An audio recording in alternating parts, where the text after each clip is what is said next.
Hello.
Hello.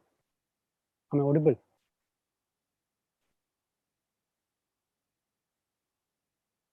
Audible or no? Yeah.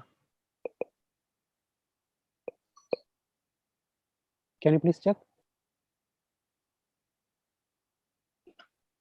Because I'm using this. Yeah, but mute unmute. Is it coming?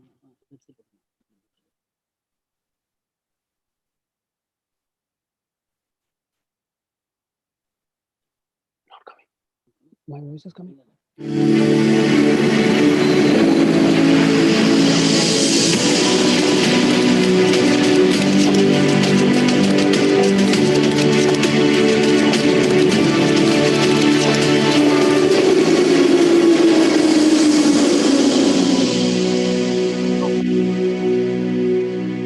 Okay. Should I use this? Don't think.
Hello, can we start?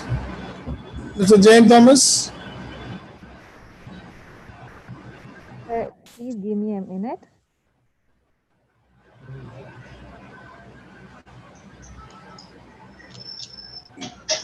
Can I use this?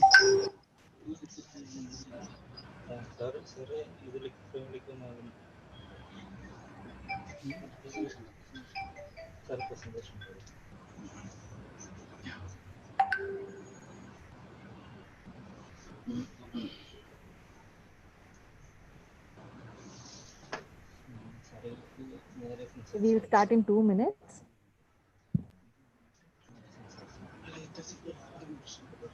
So can I speak?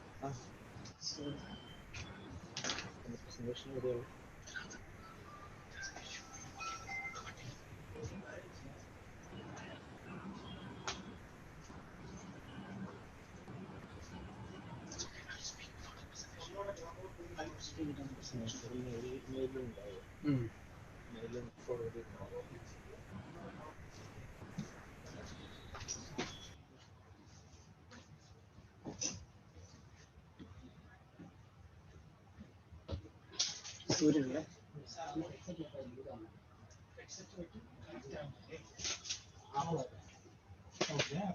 ഞാൻ പറയുന്നത് headset ഇല്ലാണ്ട് നമുക്ക് കിട്ടുമോ? I just speak without the presentation. That is okay, right? The presentation video is already. Yeah. It's audible. Friday. So,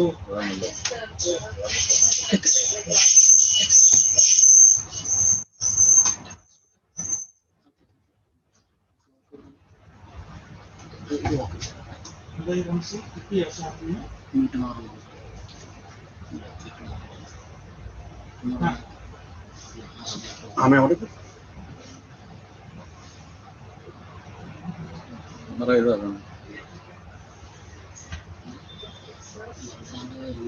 Can you see me? can you see her? സാറിന്റെ ഇതിനകത്ത് ശാലിനിയെ കാണാൻ പറ്റുന്നുണ്ട്. ഇതിലെ എന്നെ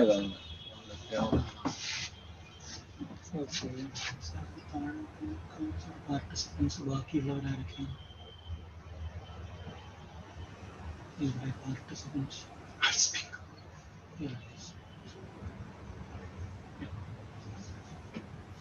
okay. Just take 2 minutes. No issue. Okay. Slides എനിക്ക് mail അയക്കുകയാണെങ്കിൽ slides എനിക്ക് mail അയക്കുകയാണെങ്കിൽ ഞാനിപ്പോൾ ഇത് വെച്ചിട്ട് പ്ലേ ചെയ്യാം. ഇതിൽ കാണിക്കാം.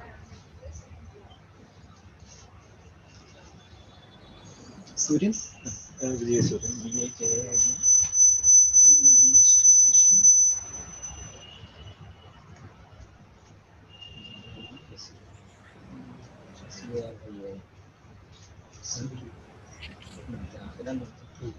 Okay, you start. I will speak. Start speaking. അല്ല അതൊരു ഇൻട്രൊഡക്ഷൻ ഉണ്ട്. കുഴപ്പമില്ല. വീഡിയോ പ്ലേ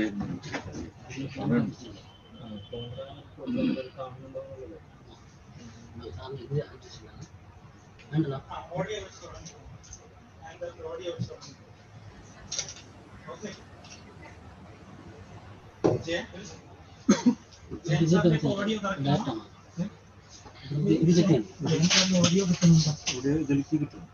നമുക്ക് ഇതിൽ വെച്ചിട്ട് ചെയ്യാം. ഇത് ഉപയോഗിക്കാൻ ലിങ്ക് അരുൺ ഇത് ഉപയോഗിക്കാൻ പറ്റുമോ? ഏതാ സാർ? ഇത് സാറിന് സാറിന് അത് ഉപയോഗിക്കാം. റംസി സാറ് സംസാരിക്കുമ്പോൾ കേൾക്കുന്നുണ്ടോ എന്നൊന്ന് നോക്കൂ. ജയൻ സാറിന്റെ അടുത്ത് സംസാരിക്കാൻ പറയാം.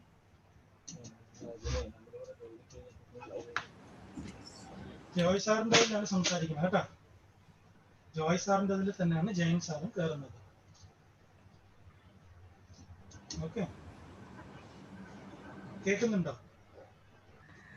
ജസ്റ്റ് എന്തെങ്കിലും സാർ ഹലോ ഹലോ കേൾക്കാം.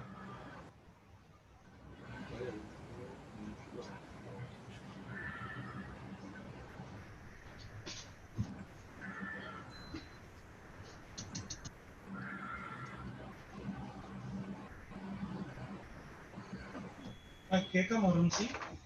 Jain, you should start now. Jayan സാറിന്റെ ഓഡിയോ സൂമിൽ കിട്ടുന്നുണ്ടോ? You should start now, I think. It's 2 o'clock already over. Hello. Mr. Joy,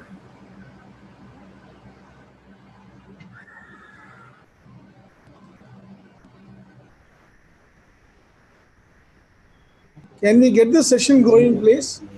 Yeah, hello. എന്തെങ്കിലും Hello. Hello. സംസാരിക്കുന്നുണ്ട്. ഹലോ. Hello.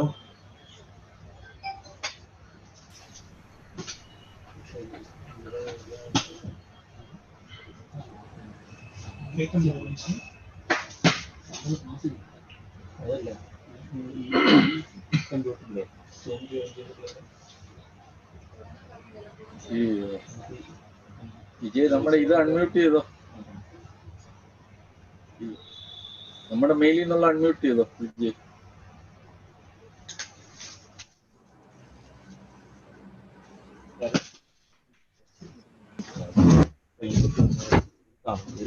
ജോയ്സാറിന്റെ അടുത്തേക്ക് ഇരുന്നിരുന്നു ഇവിടെ നീങ്ങി പറഞ്ഞു കഴിഞ്ഞാൽ അവിടേക്ക് സ്ലൈഡ്സ് ചേഞ്ച് ചെയ്തത് എനിക്ക് പറഞ്ഞു തരണം. കൈ കാണിച്ചു ഞാൻ ഇതെന്ന് പറഞ്ഞാൽ ഇപ്പൊ കാണാമോ? ജയൻ സാറിനെ കാണാനും പറ്റും.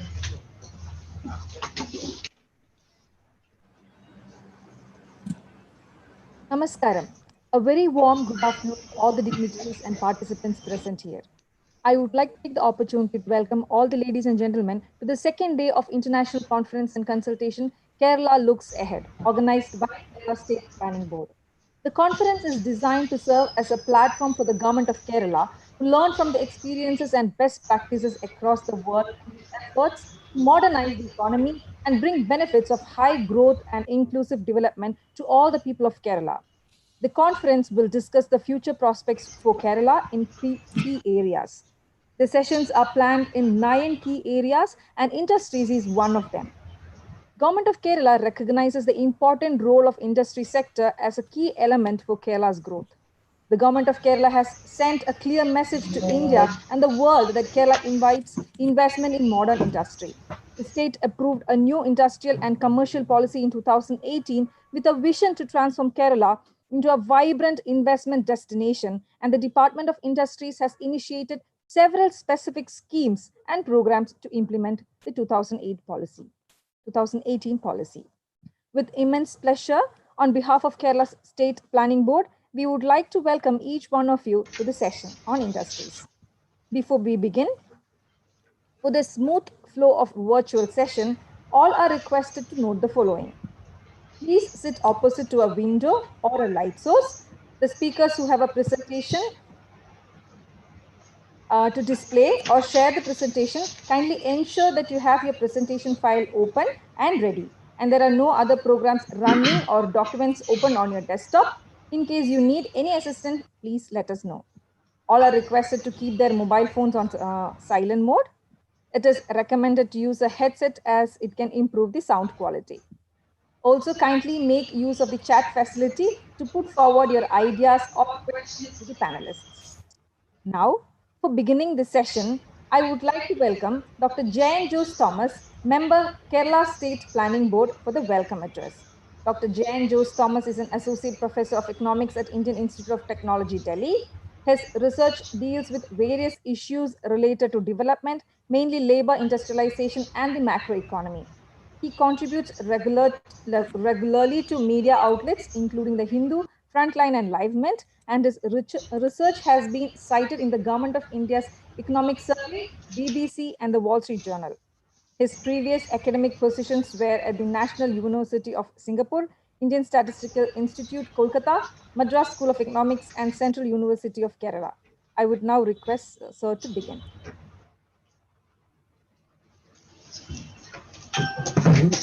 Welcome to the session on modern industrial possibilities for Kerala, which is being held as part of the Kerala Looks Ahead conference. Welcome to all who are joining this in the Zoom room and also who are watching this program live through YouTube, and all well-wishers of Kerala's development. Kerala's achievements in social spheres, in health, in land reforms, in education have been well known. Kerala is also a relatively rich income state. Per capita income of Kerala is 55% higher than the national average, and is also growing faster than the national average as per the latest statistics. One of the objectives of this session is to look for ways in which our successes, already achieved successes in the economic and social spheres, how can they be translated into bigger gains in economic growth which is inclusive, ecologically sustainable, and above all, driven by technology and innovation. In going forward, we should actually begin with some of the key strengths which Kerala has. Obviously, one of the important strengths which Kerala has in going forward is its large body of skilled workers. To give an idea of how big it is, as per 2011 statistics, 1.4 million people from Kerala, persons from Kerala, work outside the state. A large majority of them work outside the country. Many of them as doctors, engineers, nurses, media professionals, and a wide range of other creative and knowledge industry workers. 166,000 or 1.6 lakh students join the tertiary education in Kerala every year. These include 60,000 students who join the engineering courses in engineering colleges across the state.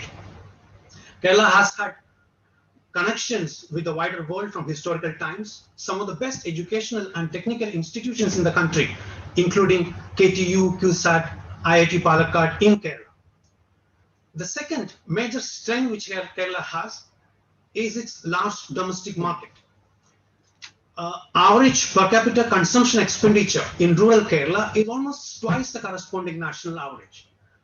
And with a population of 33 million, Kerala offers a large and sophisticated market for a wide range of products, including food products, garments, electronics, and other consumer goods. It must be noted here that knowledge-driven growth is a must for Kerala. There's been a slowdown in the growth of working age population in the state. 2011 census, Kerala's population, persons in the age group of 0 to 14, age group, Kerala is 23%, which was almost 8 percentage points less than the corresponding national average. So Kerala has certain unique strengths and also unique challenges, including shortage of manual workers as well as high cost of land, which imply that cheapness of land and labor is not one of Kerala's strengths, and therefore Kerala perhaps should not try to compete with other states in typical measures such as the ease of doing business. At the same time, it must be stressed that Kerala possesses clear advantages in technologically advanced and innovative economic activities which are often described as Industry 4. It's quite remarkable that over the last 3 decades or so, there's been quite a rapid growth in small and medium enterprises across the state. Kerala, Kerala is not, in fact, these are relatively small in the sense of volumes with respect to the use of land or capital. But at the same time, these are not small when it comes to the value of these enterprises, mainly because of the use of new technologies.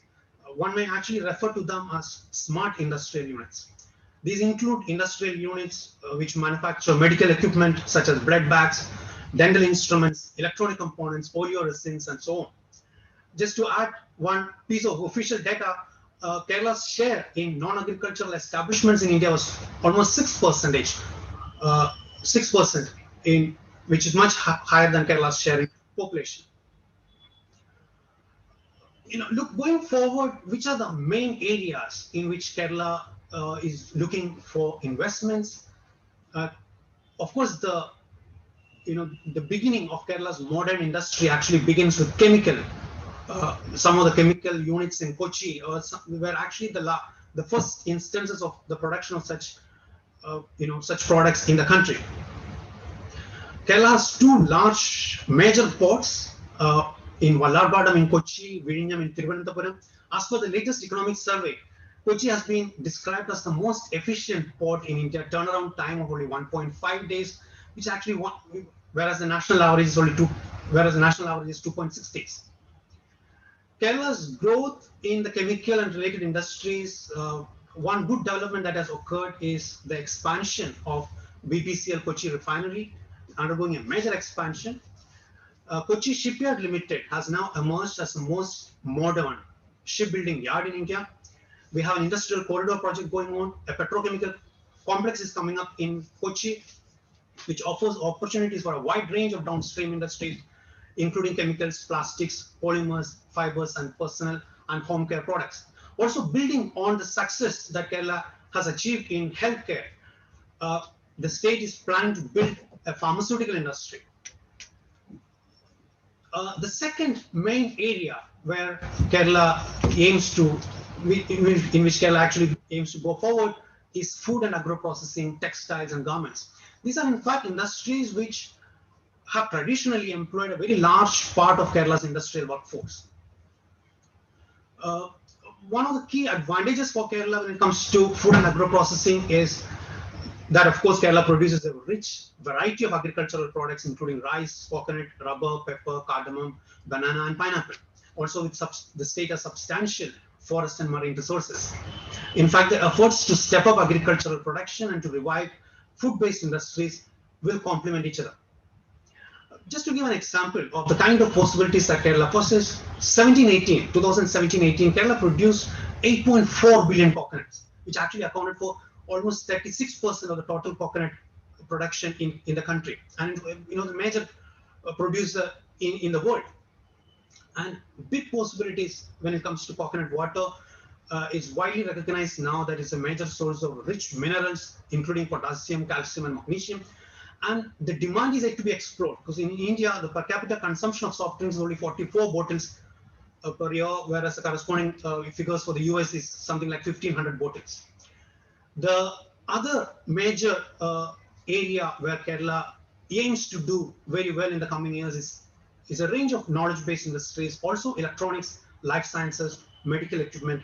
It must be noted here that Keltron was the first public sector development agency in the area of electronics in the country when it was set up in Kerala in 1973. Also, Technopark was the first one of the first of its one of the first IT parks in India when it was set up in the early 1990s.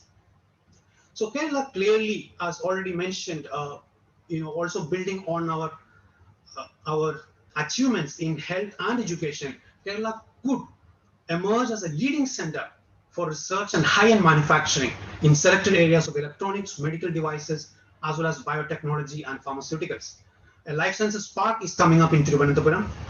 Knowledge big. One major feature of Kerala's future development will be knowledge-based activities can be specially distributed across the length and breadth of Kerala. In fact, in the post-COVID era, Kerala is emerging as a preferred wellness and healthcare location, attracting not just tourists but also, professionals who choose to remote work from the state. The next is we should also talk about the future for industrial policy and industrial promotion in the state. In fact, one of the distinctive aspects of Kerala's industrial policy could be, industrial policies for specifically suited for small and medium enterprises. Small and medium enterprises which are innovative. Yes. In fact, high cost of land and buildings should not create an entry barrier to these enterprises, entrepreneurs. There should be access to technologies, which is very crucial. Because we already mentioned the case of coconut soft drinks. But in fact, when it comes to a small and medium entrepreneur trying to produce coconut soft drink, she or he faces a tough competition because this is a field dominated by the big enterprises. Because therefore, it is very important that small and medium enterprises in Kerala should be able to, they should be able to respond to changing customer preferences on a very dynamic manner, and that requires continuous innovations. Also needed are assistance in manufacturing, access to a distribution network. Finally, as part of the industrial policy, we should think of, how universities, industry, and the government can interact together often described as the triple helix interactions in innovation economics literature. In fact, such interactions have played a key role in shaping industrial policy in countries in the US, in Europe, as well as in East Asia. In fact, Kerala's universities and research centers should provide a fertile ground for the growth of startups and innovative industries. Another big player in this can be state public sector units. This is again a feature of Kerala. A very large number of state public sector units in Kerala and in a wide range of industries, electronics, chemicals, textiles, engineering, and they could be a major agent for innovation-led growth. So they could help the emergence of private sector firms, facilitating technology transfer, incubator spaces, and marketing assistance. So today we are actually very fortunate to have a number of speakers for this session. The chair of this session is Dr. K. Ilangovan. He's also leading the industry department in the state. We have speakers who can give us insights on different fields of industrial activity. So we have Mr. Rizwan Suma, who will be speaking about port and logistics. Professor Ramgopal Rao will speak on university industry linkages. Desi Chitlapali on digital transformations. And we have two speakers joining. Mr. Jay Moon will give us a perspective from Korea, and Mr. Tony Thomas has worked in Japan, and he will give us that perspective. We also have co-discussants, C. Balagopal, who is actually the founder of one of the very innovative firms in Kerala manufacturing medical equipment. Mr. Alkesh Kumar Sharma, senior officer in Kerala government, who's been handling infrastructure projects for the state, including Cochin Metro. Robin Alex Panikar, who has been associated with the startups, and Naushad, who has been associated with the footwear industry in Kerala. So thank you all, and welcome again to all participants. We really look forward to an engaging hour or more than an hour of discussion in this session. Thank you all. Thank you, sir. Now, I would like to invite Dr. K. Ilangovan, IAS, Principal Secretary, Industries and Commerce, for the introductory remarks. Sir has vast and deep experience in diverse fields such as healthcare administration, industrial promotion, development administration, tourism development, port management, transport administration, public sector institutions, and overseas marketing of Indian products. His area of special interest includes health, human resource development, and corporate management. He has a PhD from IIT Madras and in the field of performance evaluation in healthcare institutions. He has also served as Secretary to Government in the Department of Health and Family Welfare in Kerala. Welcoming sir for the introductory remarks. Sir, I think you are on mute. We are unable to hear you.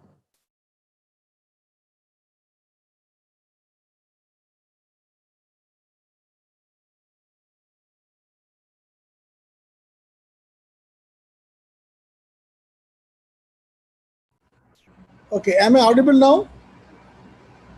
Am I audible? Yes, you are. Oh, thanks. So let me again extend a very warm welcome to all the speakers in this session.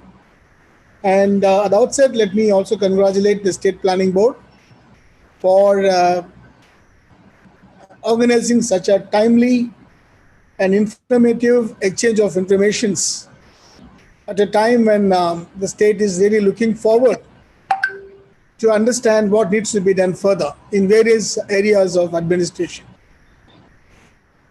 I'm also happy to be part of this because this conference, that is Kerala Looks Ahead, has been focusing on a very important sectors in the state where Kerala has both challenges as well as the strengths.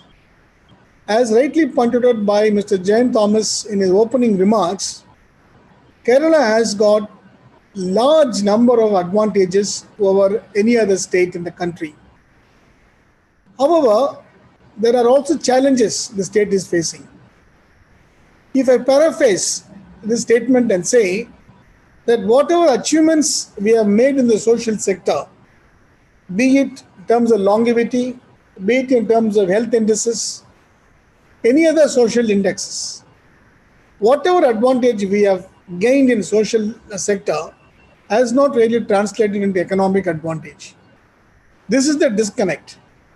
This is the disconnect the state has rightfully recognized, identified for some sort of a redressal. In fact, during our investment summit last year, we have brought it out very, very vividly and candidly that what is that Kerala should address now. The social bubble is a large bubble. It is not translating into equal size of an economic bubble. So where does the problem? We identified 3 bottlenecks for this kind of disconnectedness.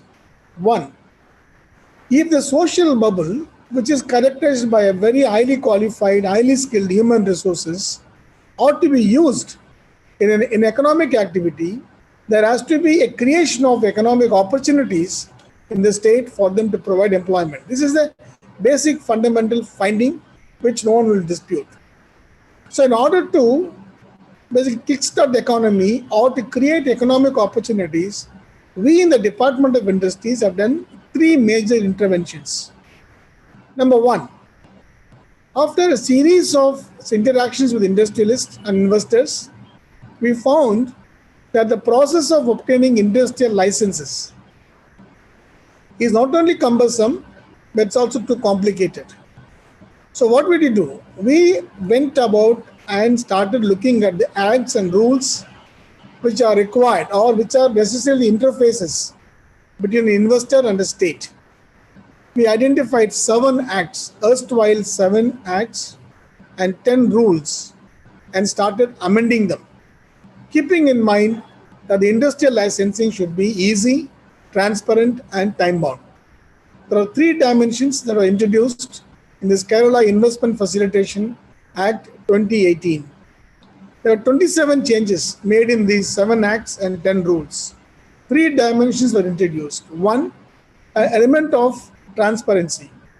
We have transferred all the interactive or interfaces in the electronic platform, wherein the applicant knows where exactly his request is lying at what point of time. Second is basically time dimension.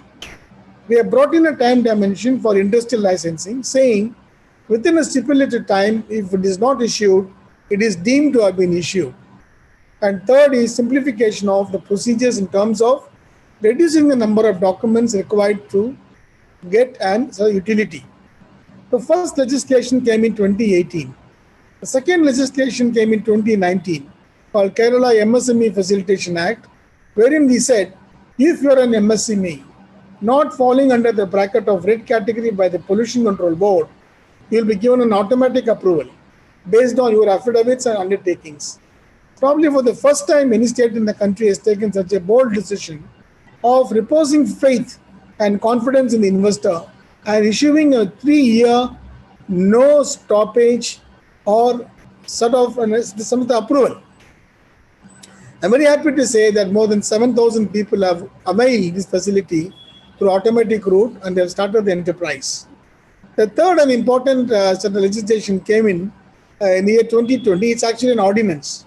It said that within 7 working days, anybody who's applying for industrial licensing will be given industrial license. So the first major intervention to transfer or to transform social bubble into economic bubble has been a legislative process simplifying industrial licenses. The second major intervention is about the infrastructure development. We realize that industrial strategy in Kerala should be different from other states. As Mr. Jain Thomas has rightly pointed out, the cost of land has been one of the major deterrents. So we went about doing so many issues, so many things around creating infrastructure. So we said the state will come forward, acquire the land, develop the buildings, give you plug and play options or give you a developed land. So the industrial park system, which has been in vogue for quite some time, has been given a good boost during the last 4 years. Therefore, today, as on today, Kerala boasts of 125 industrial parks. In many of them, the land is just not available. This is the second intervention of creating some sort of the bottleneck-free atmosphere. The third important one has been investment promotion. We went about saying the advantages of the state, advantages of investing in Kerala in terms of, again, we identified three parts that. A, it is the highly skilled human resources that makes Kerala as one of the best destinations for investment. Number two, the connectivity issues. With the 4 international airports and 1 major seaport already functioning, Kerala is best suited for exports and import or port-based industries. And point number 3 is very important, that the industrial activity itself was been redefined. We included even the logistic activity as an industrial activity that is eligible for getting concessions from the government. We have approved multi-storied industrial parks and logistic parks as industrial parks. So making these changes, making investment promotion activities has really catapulted today Kerala into one of the destinations where investors are increasingly looking at investing. I'm not talking only about the Pravasis or the NRIs from Kerala, but even from other states, even from other countries. Kerala has become a model state to do. Believe me, the next 5 to 6 years, Kerala will be in the top of the agenda because the last 4 years, we have put up 43% of the MSMEs in the last 4 years. There has been no man-days lost due to flash strikes or labor disputes or any kind of issues there. Today's people, that is the youth from Kerala are a different lot. They want knowledge-based industries. They want white-collar jobs. That is a challenge for us to do. Therefore, as a last point for myself, just to conclude my initial talk, we said that we have taken a conscious call to make industrial investments in certain strategic sector. These sectors should have to match the kind of skill sets available in Kerala. Therefore, we said basically precision engineering, space research, aviation, defense, electronic manufacturing, food processing as some of the core areas where investments are being sought, and that is where the industries are doing exceedingly well. Therefore, let me conclude here by saying that this conference is not only timely and useful, it's definitely going to throw up fresh ideas and suggestions which can actually be factored in into our next industrial policies or industrial procedures or industrial licensing to make Kerala further attractive to investors. With these few words, I will conclude here now and again come back during the sessions. Thank you very much. Over to the anchor. Thank you, sir. Now we have the presentations by experts in the panel. Each expert will be presenting initially for 15 minutes, which will be followed by an open discussion. Then the speakers can have their final observation. As experts today, we are honored to have Mr. Rizwan Zomer, MD and CEO, DP World Port and Logistics. Professor V. Ram Gopal Rao, Director, Indian Institute of Technology, Delhi. Ms. Daisy Chitlapali, MD, Digital Transformation, Cisco. Professor M. J. Moon, Director, Institute for Future Government Studies, Yonsei University. Mr. Tony Thomas, former CIO, Nissan Motors. I would again request Dr. Ilangovan KIAS to take the chair, to be the chair and lead the session. Yeah. So let me again welcome Mr. Rizwan Somur for his address. Mr. Rizwan, please. You're not audible. Can you put on unmute? Unmute here. Sorry.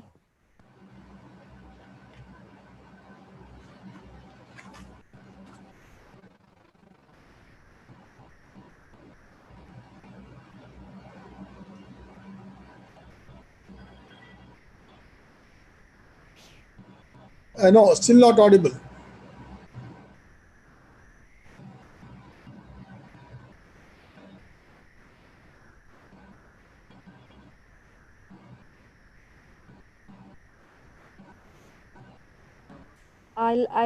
I would like to request Mr. Rizwan Somer, MD and CEO, DP World Port and Logistics, to initiate the presentation. Rizwan Somer, an accomplished leader with a career spanning over 2 decades in the maritime and logistics sector, spearheads DP World's operations in the Indian subcontinent. Over to you, sir.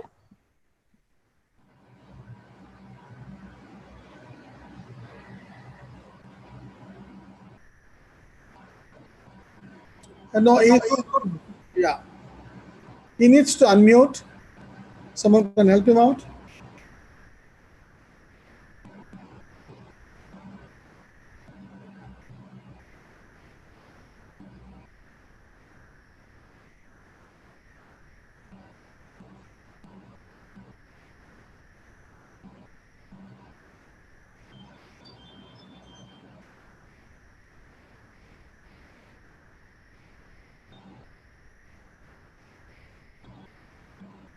Am I audible? Yeah, Yes, now sir. audible. Right, I think Dr. K. Langavan, Principal Secretary, Industries, Government of Kerala. Dr. Jayan Jose Thomas, Member, Kerala State Planning Board. Mr. Joy NR, Chief Industry and Infrastructure Division, Kerala State Planning Board. Dignitaries in the panel and other guests. Good afternoon to you all. Let me thank you for giving me this opportunity to speak before you. As we know, Kerala has a wealth of natural, social, and geographical resources.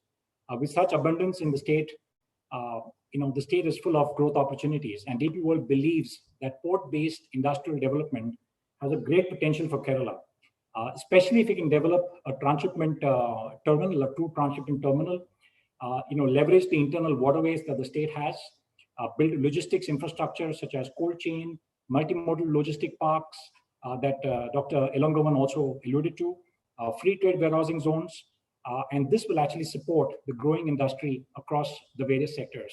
I was particularly very, very pleased to hear about the interventions that Dr. Elangovan has actually mentioned in the last 2 years. The industrial licenses, that was actually eased up quite a bit. The infrastructure development, the cost of land was a very big issue. And the fact that we have 125 parks is testament to the fact that some of these interventions have actually worked extremely well. The whole investment promotion scheme, to basically also promote the whole connectivity part, both where ports are concerned, but also airports is concerned. And finally, ensuring that the logistics industry is actually given the industry status has really, really helped a lot for investors like DP World to make a huge difference and to go hand in hand with the government's plan, both in terms of stimulating demand, but also in terms of ensuring that the right supply of infrastructure as well as the quality of infrastructure in the right places comes up, so that industry is actually allowed to foster. More opportunities are given both for domestic employment, but also in terms of promoting exports and other allied industries. So at the onset, let me actually share a few key advantages that Kerala enjoys, from an investor perspective, right? Kerala is the largest producer of coir and coconut in India, major exporter of coir, spices, marine products, cashew, coffee, and pickles. 75% of the spices that India exports is actually sourced from Kerala. 2/3 of the state's export income comes from the food processing industry. With this rich background in food and related industries, the state is also endowed with 590 kilometers of coastline. So from a logistics and a maritime perspective, it has a major role to play with Kochi, a cruise terminal there, food in smaller ports. The state is also very close to the global maritime trade route, which passes through the Indian Ocean region. This is the biggest advantage that the state has from a logistics and from a maritime perspective to enhance further the domestic as well as the export-import trade network. Let me just quickly highlight what is DP World's contribution so far to the state of Kerala. DP World Cochin in Vallapadam has been a key contributor to the Kerala's economy for over a decade now. We started operations in 2011, opened gates to India's first transshipment hub, which has a capacity of almost 1 million TEUs or 20-foot equivalent units.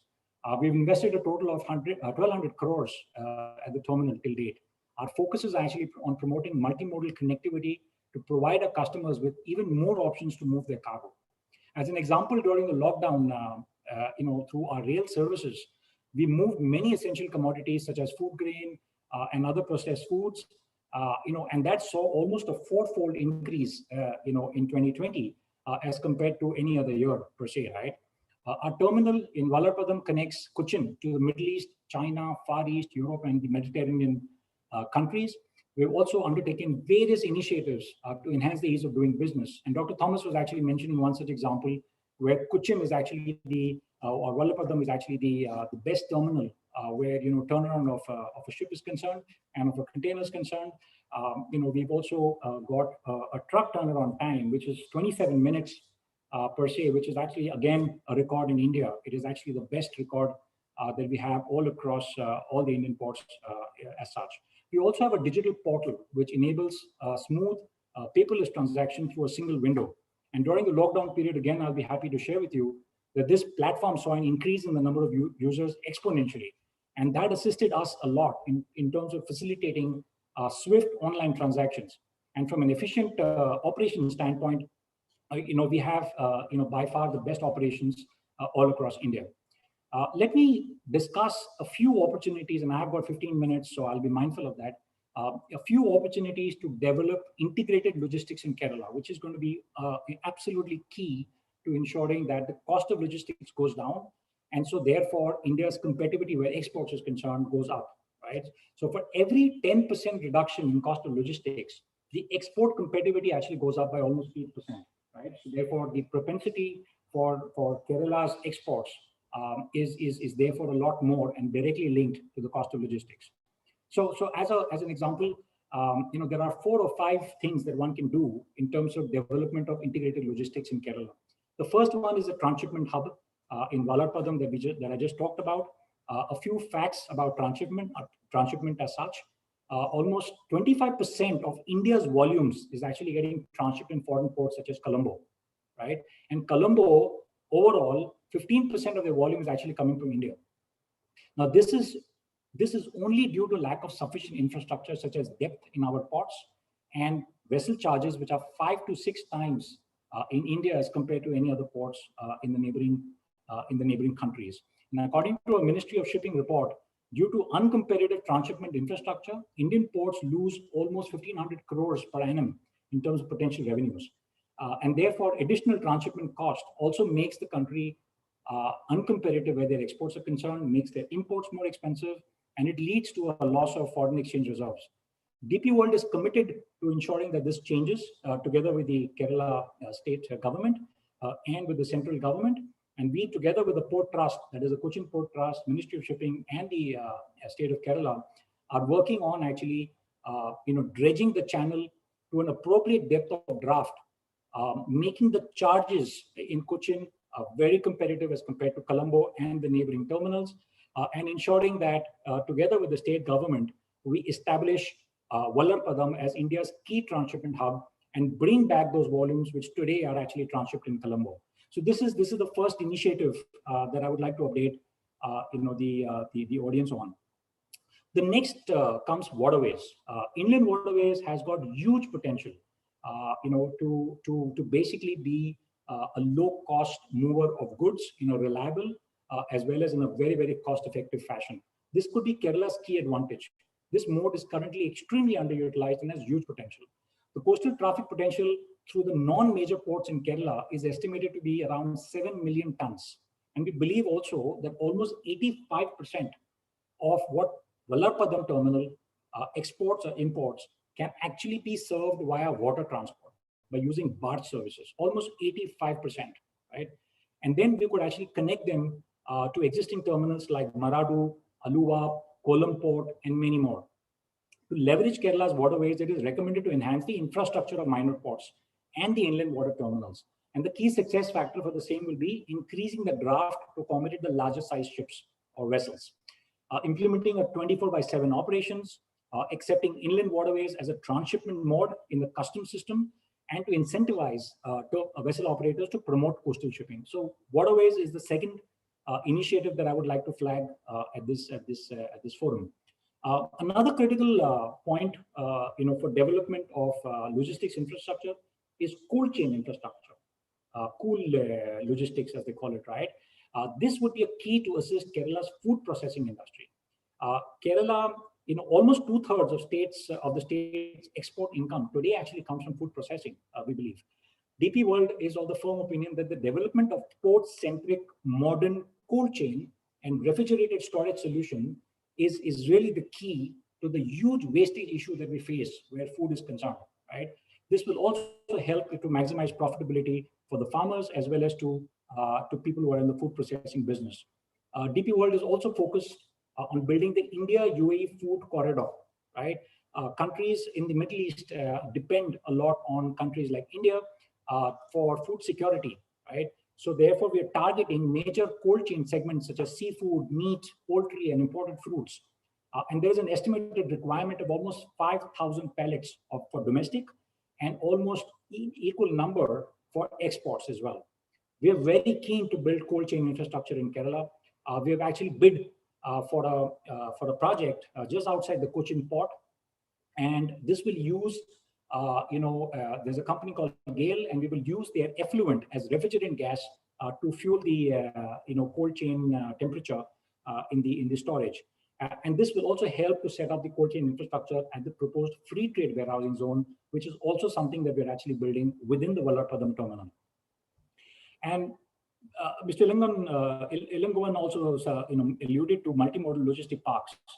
This is a key to having an integrated logistics ecosystem. There are various benefits of multimodal logistic parks, and a few of them I would like to highlight, right? There could be a 10% reduction in transportation cost simply because we will use more rail, because the multimodal logistic parks actually helps to consolidate cargo and make larger parcel sizes for transportation. This will actually enable larger parcel sizes on trucks, and so therefore this will actually drive transportation costs downwards. And we believe that the proposed MMLPs in Cochin and in Palakkad would be able to efficiently serve the growing needs of customers and will benefit Kerala a lot by the reduction in logistics cost by almost 5 to 10%. The decongestion and the reduction of heavy vehicle movement into the cities are collateral benefits that I see from the further improvement of the infrastructure around MMLPs. I'm also very pleased to share that DP World will be developing a free trade warehousing zone in Vallarpadam, Cochin, approximately 10 acres of land. This facility will cater to both dry as well as cold, cargo storage, handling value-added service requirements of customers. This will be the first port-based free zone in India, and it is an absolute replica of DP World's flagship free zone in Dubai, which is 58 square kilometers in size. And this will benefit both domestic and overseas customers by providing integrated services within the port premises and reducing the overall transaction cost. It will also help Kerala to establish itself further establish itself as a trading and transshipment hub for key commodities. And some of the sectors that have shown interest in the warehousing facility at this free zone that we're building is raw cotton, electronic appliances, temperature-controlled fruits, etc., etc. The other point that I would like to share with you, and Dr. Thomas also alluded to this, is SMEs, right? Is about how do we actually promote the export competitiveness of SMEs. And here, we have a Jebel Ali free zone, which is in Dubai, and there is a India Jebel Ali logistics corridor that DP World is spearheading, right? We all know UAE and Kerala have very deep economic and social relationships since many decades. And a large part of the Indian diaspora in the UAE is really represented by Keralites. DP World is committed to further strengthen this partnership. We recently introduced a 60 million square feet traders market within the Jebel Ali free zone in Dubai, which is also known as Javza. This is the very first free zone hybrid retail and wholesale marketplace in the region. It will house almost 20,000 traders and tenants, giving the diaspora an access to cutting-edge trading infrastructure and technology. This is especially suitable for SMEs who will be able to access world-class infrastructure and reduce their supply chain, while crucially maintaining the ability to serve the local market without having to lease two separate establishments. So this traders market will be a place where the Indian SMEs, specifically from Kerala, could actually showcase their products, in the free zone in Dubai, where there are global customers who actually come out there to buy goods. So by warehousing and by being able to show their goods or exhibit their goods, they'll be able to do more business and thereby actually promote India's exports to the world. I would like to conclude my address by highlighting that DP World's aim is to assist to create an integrated logistics ecosystem, aided with a digital platform to improve the efficiency of supply chain, reduce the cost of logistics, and bring this ease of doing business that we are so after. DP World strategy is very well aligned with Kerala's natural, social, and geographical advantage. And we believe that the collective focus on the three supply chain and logistics pillars, that is transshipment hub that I spoke about, where Vallapadam is very well poised to be just that, inland waterways, and infrastructure in terms of cold chain, multimodal logistics parks, and the free zone will help Kerala leapfrog in the logistics performance index. And DP World is committed to build this world-class asset in Kerala to support this objective and to modernize our economy in Kerala. With that, I would like to conclude, and thank you very much for the opportunity. Thank you very much, Mr. Rizwan. In fact, indeed, you have really brought out the very core issues, or I would say core opportunities for Kerala's industrial entrepreneurs. Your observation of making, or rather showcasing Kerala with a natural advantage in logistics is very well taken. The importance of a seaport along with the cold chain facility, the need to develop a waterways to create the coastal transportation, shipping, and also the last but not the least, your willingness to showcase MSME products in Dubai in free zone is very welcome. Probably that will give some sort of a connectedness for the global customers and global markets. Indeed, very excellent points, very pertinent to Kerala, and all the points are very relevant and we'll keep in mind. Thank you very much, and stay in there to listen to others, and then for discussion points, maybe some other will have some points to clarify with you. Thank you very much.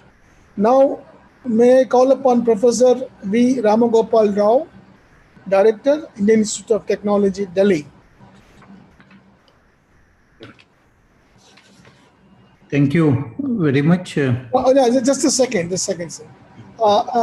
I'm Professor V. Ramagopal Rao. Before joining IIT Delhi as Director in 2016, he served as P.K. Kelkar Chair Professor for Nanotechnology in the Department of Electrical Engineering, and as the Chief Investigator for the Center for Excellence in Nanoelectronic Project at IIT Bombay.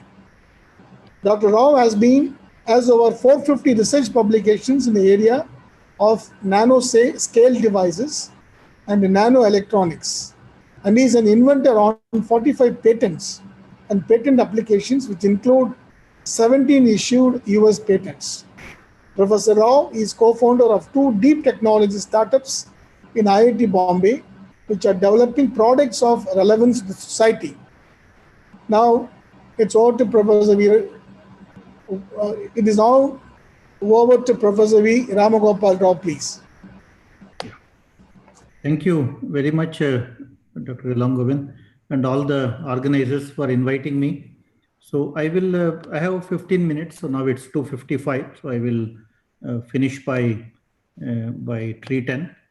So I wanted to show you some of our own experiences at IIT Delhi, and also my experiences from IIT Bombay in terms of entrepreneurship nourishment and the industry connect, how we can enable it in our institutions.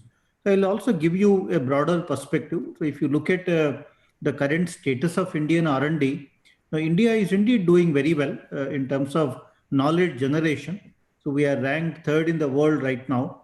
And in fact, our share of scientific publications, though is smaller compared to US and China, but it is still pretty significant considering that we are not spending enough money on R&D in this country as a percentage of GDP. And but we are at the 3rd position now. And India is also among the fastest growing nations in terms of knowledge generation. We are growing at almost like 11% in scientific publications as compared to the world average of 4%. This data I have taken from the National Science Foundation, the US reports. And also if you look at the per dollar spent, the papers being written, India ranks at number 1. Nobody can write more papers per dollar spent than the Indian. So I think we have become experts at writing papers in this country, thanks to the kind of talent that exists in our academic institutions. In certain areas like nanotechnology, India has been ranked 3rd in the world for a pretty long time now. And but I think so in terms of knowledge generation, we are doing pretty well. But what is that we need to do now? the next step is to focus on the impact and also translation. I think while we have become experts at converting funds to knowledge, we are nowhere on the world scene when it comes to converting knowledge to wealth. I think that knowledge to wealth translation is where we are lagging behind the rest of the world, and that is where we need to now start to focus on and start to do things differently. And but if you look at the way the world institutions are performing, US is often our benchmark. We always take examples of Stanford's, MIT's, Berkeley's, and how they have been able to achieve all of this. In US, what has changed was through a Morrill Act, and this Morrill Act, for example, way back in 1862, the US Senate passed the Morrill Act, and the Morrill Act was what was behind creation of all these universities that we talk about. Whether you talk about Stanford and MIT, these are all created as land grant universities.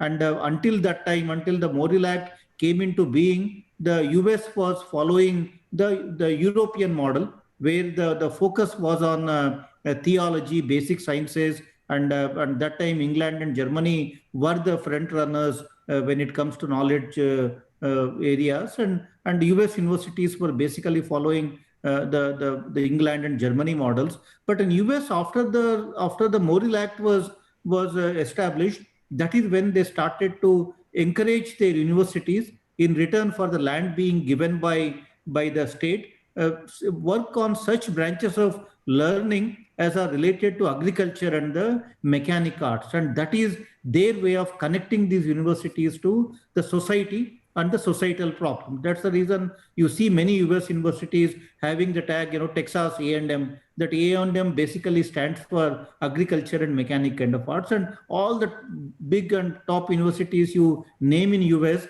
they've all been created as land grant universities through the Morrill Act. So that is one difference that has happened to the US universities, and this is the biggest challenge in India. In India, our academic institutions are not connected to the societal problems. So there is a huge disconnect between what the society needs. When I say society, even what the industry needs and what we are doing in academia. I think that is the connect, which is what we need to establish now. US did that way back in 1862 through Morrill Act. I think we still need to do that. The national education policy talks about some of these, but I think implementation is the key. And I was hoping that there will be a huge budgetary allocation for the NEP in the budget. But anyway, I think the implementation part is something which we need to still focus on. Otherwise, most of our universities are still, developing solutions, but all these solutions are actually looking for a problem. I mean, whereas what we need to be doing ideally is solution to a problem. I think the solution looking for a problem to the solution to a problem, that is what we need to be focusing on. And that is where I will talk about, one of the major requirements in the country. Today, for example, there is not a single funding agency which gives you problems and also funds.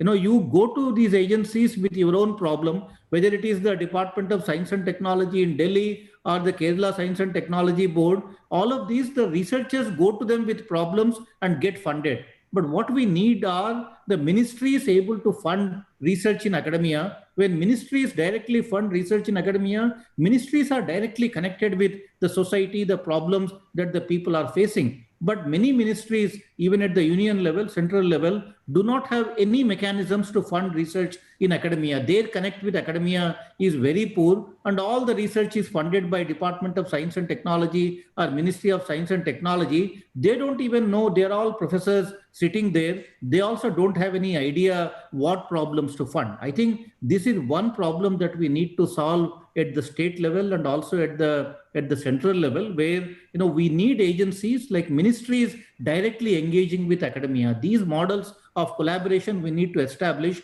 for academia to be connected with society and for academia to be solving on the real problems that need to be looked at. Otherwise, if you look at academia, there are three functions that academia serves. One is education, which is the knowledge dissemination, which is where all our institutions do pretty well actually. And the second part is the knowledge generation, which is also where we are doing very well. As I mentioned, India is at the third position in the world now. So therefore, even the knowledge generation part is happening very well. But what is missing, which is something that everybody is looking up to the institutions now to perform, is in the innovation space. Innovation is applying this knowledge to the real problem, and that is where I call the knowledge to wealth translation, the wealth creation. That is what that needs to happen. When do you move from the R&D to innovation? That is where, when R&D has a relevance, when your problems have relevance to the society, and when you create a good delivery mechanism, I think that is when the knowledge will become wealth. That is where we can call our institutions as doing a lot of innovation and solving the problems of the society. I think we need to bring relevance and delivery. These are the two aspects that we need to worry about if we want to connect our institutions, or if we want to see the impact of our institutions in the society. And that is where there are multiple things that we need to do. But when you talk about problems and all that, there are lots of problems in the society.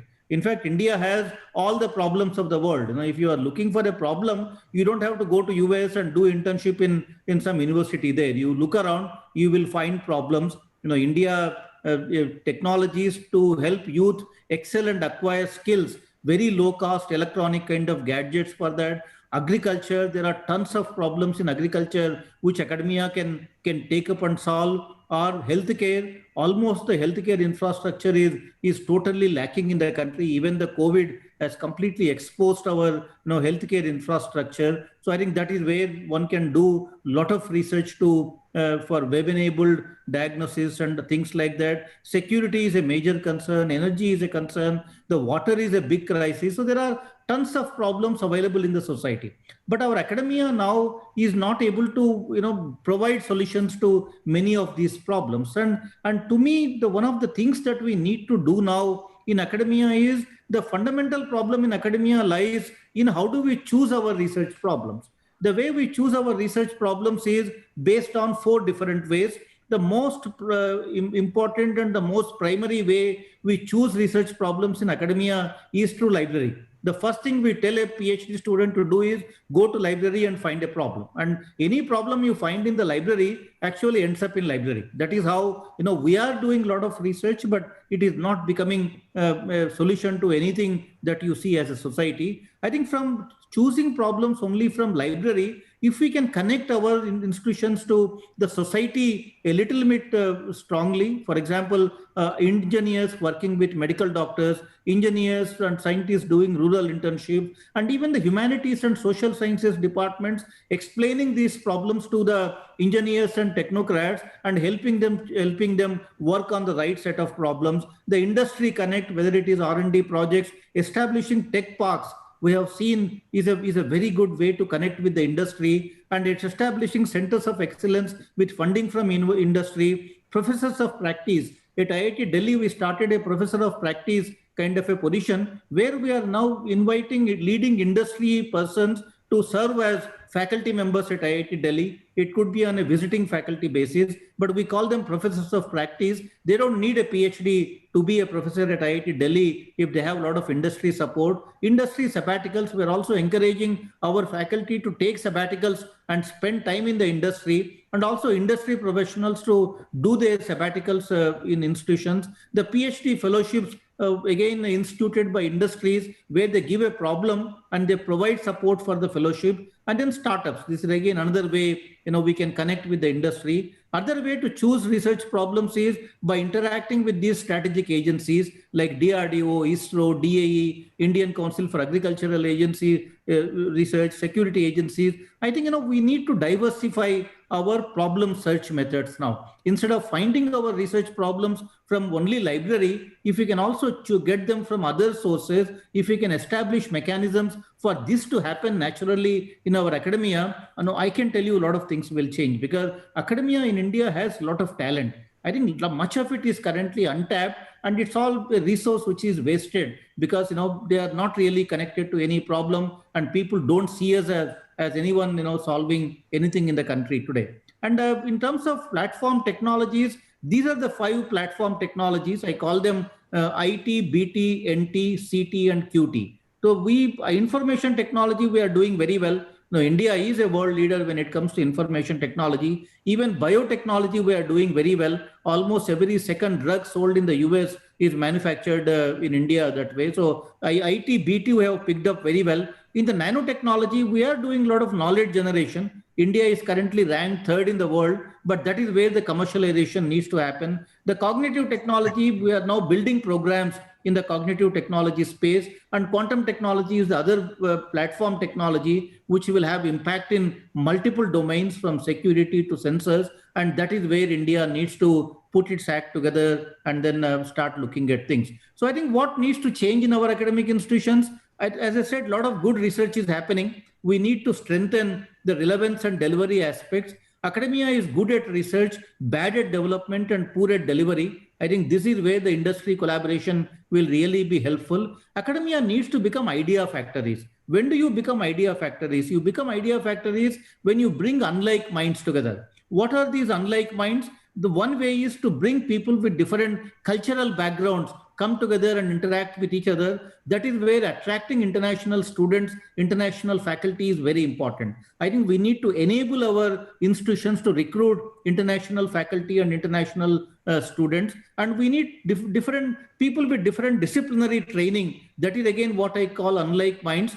and School of Interdisciplinary Research, which we created at IIT Delhi to break these barriers between the disciplines, because problems don't have a discipline. I think we are the ones who have created these artificial boundaries, and we have distributed problems into different areas. But whereas solving farmers' problem, it doesn't fall under any discipline. Multiple disciplines need to come together to address that. That is where at IIT Delhi we have consciously connected ourselves with multiple institutions in the country, so that we can bring these interdisciplinary teams to solve a problem. The problem first kind of an approach. The third, unlike minds, as I call it, different attitudes. When you interact with people from industry, they come from completely different attitudes. I think how do we encourage that? Again, by developing research parks on the campuses, promoting industry collaborations through funding, professors of practice kind of things, and even city knowledge clusters. A place like Delhi will have 40 high quality institutions, but we're all working in silos.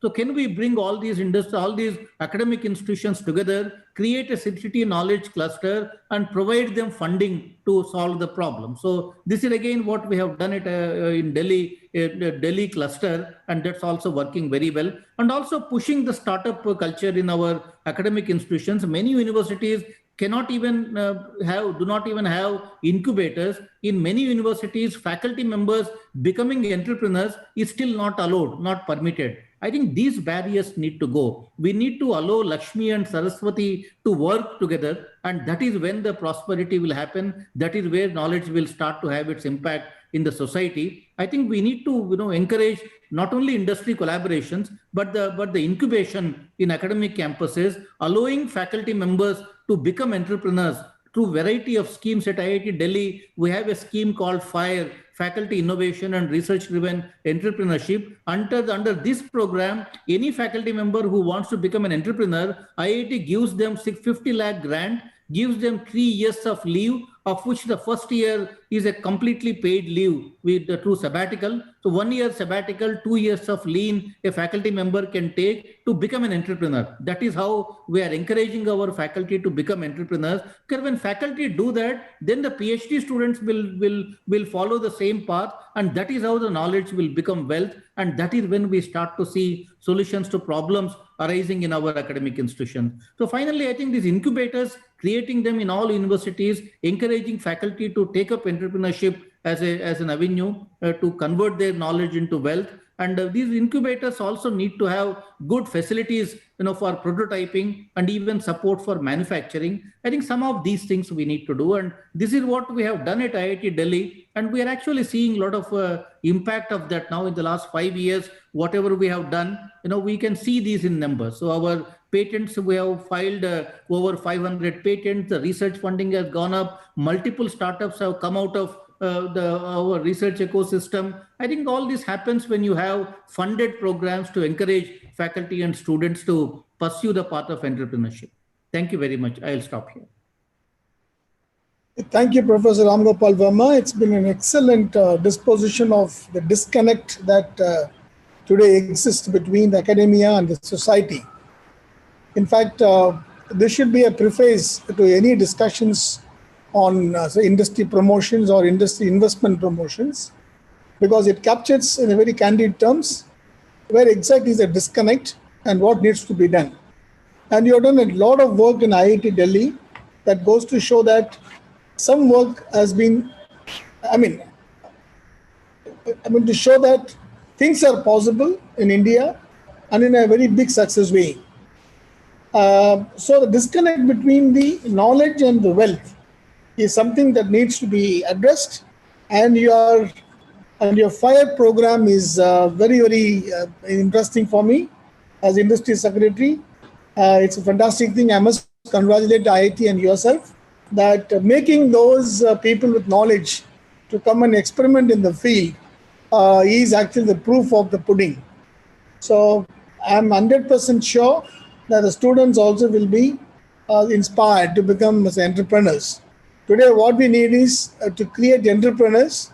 We have been creating large number of students and researchers, and you rightly concluded by saying today what needs to be done is large number of them should become entrepreneurs.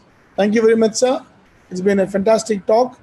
I would request you to clarify some of the points during discussions, if any. Now we move on to the third speaker, Ms. Daisy Chitlapali. Ms. Daisy Chitlapali leads the Digital Transformation Office for Cisco India and SARC. In her current role, Daisy drives Cisco's digital transformation agenda, aligning Cisco's offerings and ecosystems to emerging opportunities in digital, and leads the change in digitally enabling organizations across sectors and industries in India. Earlier, Daisy led the ITS business for Cisco across India and SARC region and was responsible for driving strategy for IT services, a key vertical for Cisco in India. Daisy is a BTech graduate from College of Engineering, Trivandrum, and holds a postgraduate certificate in General Management, XLRI, Jamshedpur. She is currently serving as a member of the NASSCOM Domestic Council focused on IT sector in India. Can we have now Ms. Daisy Chitlapali, please?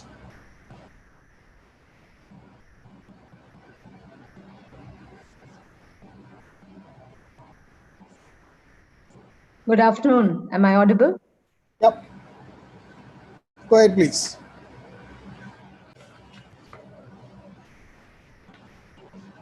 So good afternoon, and thank you very much for this opportunity to be part of this conversation in my home state, a part of a conversation to address opportunities, which is all about future, to talk about opportunities which are all about future-proofing Kerala. This is an image I think no one in this room, in this extended room, needs introduction to. This is a picture of the Cochin International Airport. When it happened almost more than a decade ago, it was a perfect example of private-public partnership in infrastructure space and in the development space in the country at the time. And it still continues to be a matter of great pride and joy for Kerala, definitely, but also for the airport space in the country, of what is possible in the airports and transportation space in the country overall. But it's also a very interesting airport because its architecture is a very good blend of traditional, and it sort of is a symbol also of where Kerala merges its traditions with its futuristic ambitions around development and being at the forefront of what Kerala can do in the world and for the world. But in this image, you will also notice some water, and this water is in the 2018 floods. And this particular image at that point did raise some robust conversations about the balance between progress and sustainability. And I think as Kerala looks forward to opportunities to future-proof itself, I think this balance between opportunity and challenge, they're like two sides of the same coin, and we have a number of them. When I look at Kerala as a land of opportunity, but there are also, on the other side of every opportunity, there is also some work to be done. And I'll call out two or three more things as I see as opportunities, but in which also we have to think through as we look to the future. And the first is, Kerala has always been very, very proud of being a great exporter of talent, which is competitive anywhere in the world. And this has been, the remittances, if urban legend or even data is to be believed, the remittances into India, into Kerala is actually almost 1/3 of the state GDP as per some reports, is as high as 1/3 of the state's GDP as per some reports. But it's also a truth that nationalism, it's rearing its head everywhere. And therefore, Kerala also has to prepare for potential reverse migration. The World Bank is already talking about 20% reduction in remittances into developing and low-income countries, right? So that's very clearly it's an opportunity of a diaspora and of a talent workforce which is competitive everywhere in the world, but also the potential perhaps, or the necessity perhaps, to prepare for a reverse migration of sorts. The second conversation is, because I'm a woman who I am what I am because of my upbringing in Kerala, I have to touch on this. It's a highly literate women population, 50% or thereabouts of the total population. So if you take anywhere the 92% highly literate women compared to the 65% national average, and of that 92%, more than 48% is very, very internet savvy or digital savvy, if we call it. But the participation of women in the labor force of Kerala at about 23-24% is only a couple of points above the national average. And there are many studies out there that says that economic prosperity, just by inclusion and equal opportunities for women, is another key leverage point for any state looking to the future. The third piece, which is both a plus and a minus again, is the large consumption of the Kerala society traditionally. And consumption is the backbone of any growth economy. But Kerala is also very largely dependent for finished goods and services externally. So it's also a question about consumption being both a growth lever as well as something to consider. And these are all factors to think about as we look at opportunities for the future for the Kerala economy and for the state and its people. And then, of course, came the pandemic. And I think the pandemic has also sort of thrown and highlighted the polarities, has also highlighted the gap between these opposites, which is, or the gap between the opportunity and the challenge. But what is here to stay is 2 or 3 things which are important that the pandemic has made happen. And none of these need any particular explanation, but let me just touch on it for a moment.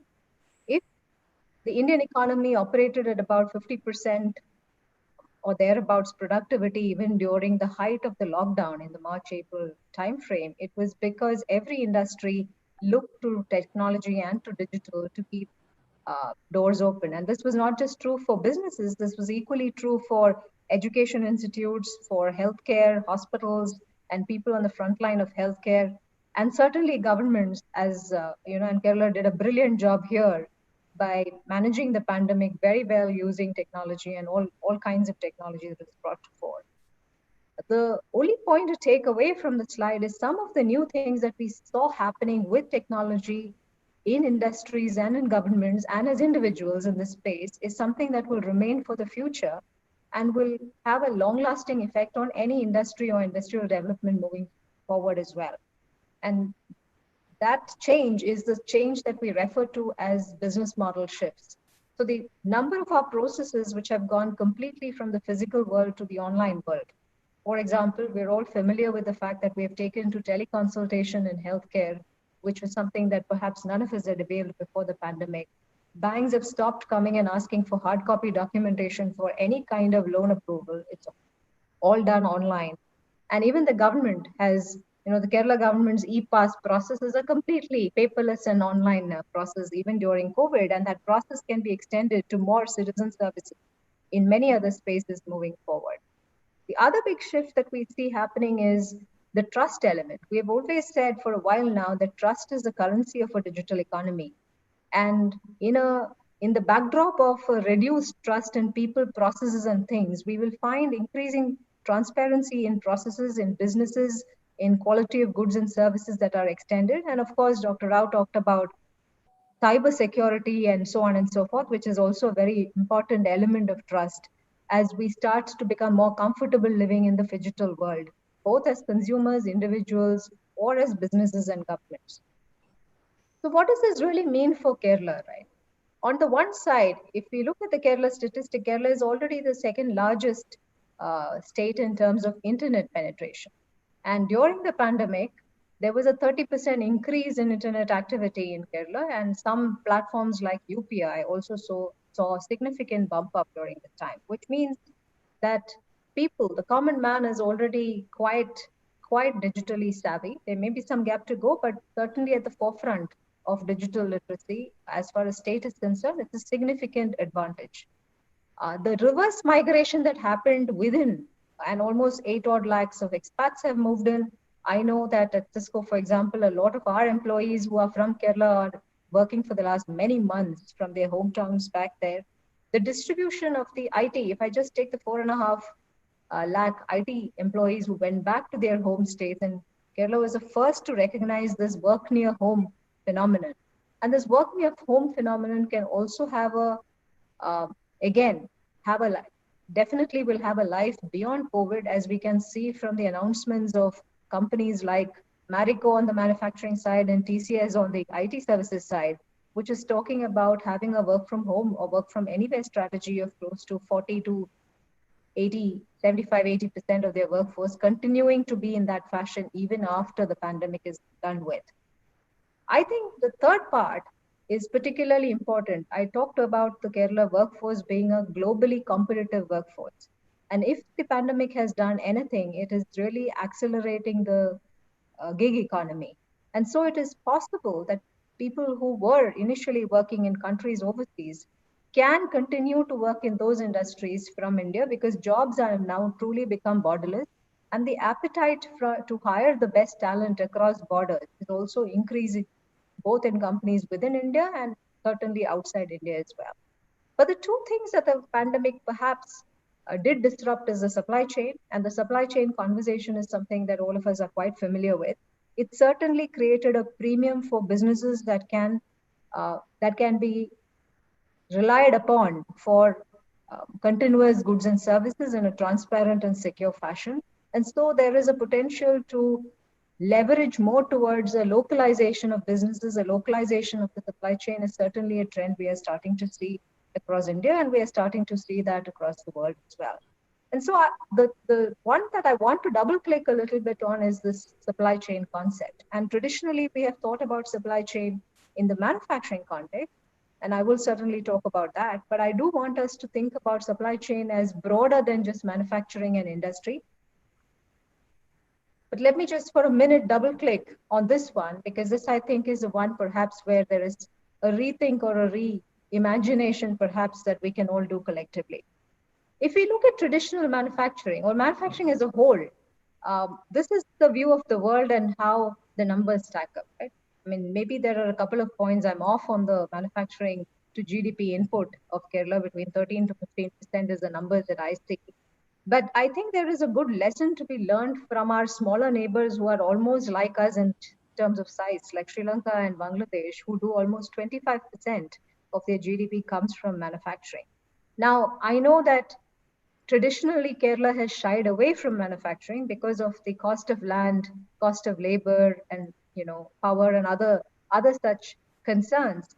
But may I remind folks that manufacturing is no longer about polluting factories. A lot of the manufacturing today and the money in manufacturing for the world is really in value addition. One. Two is also extremely disintermediated by technology, whether that is robotics and automation and so on. So if you go to any of the large manufacturing powerhouses of the world, or you go to the large brands inside India as well, the degree of automation and degree is actually making technology a bigger playing ground in manufacturing than perhaps some of the other elements around. I'm not saying land and labor is not important, but I'm just saying technology offers a level playing field.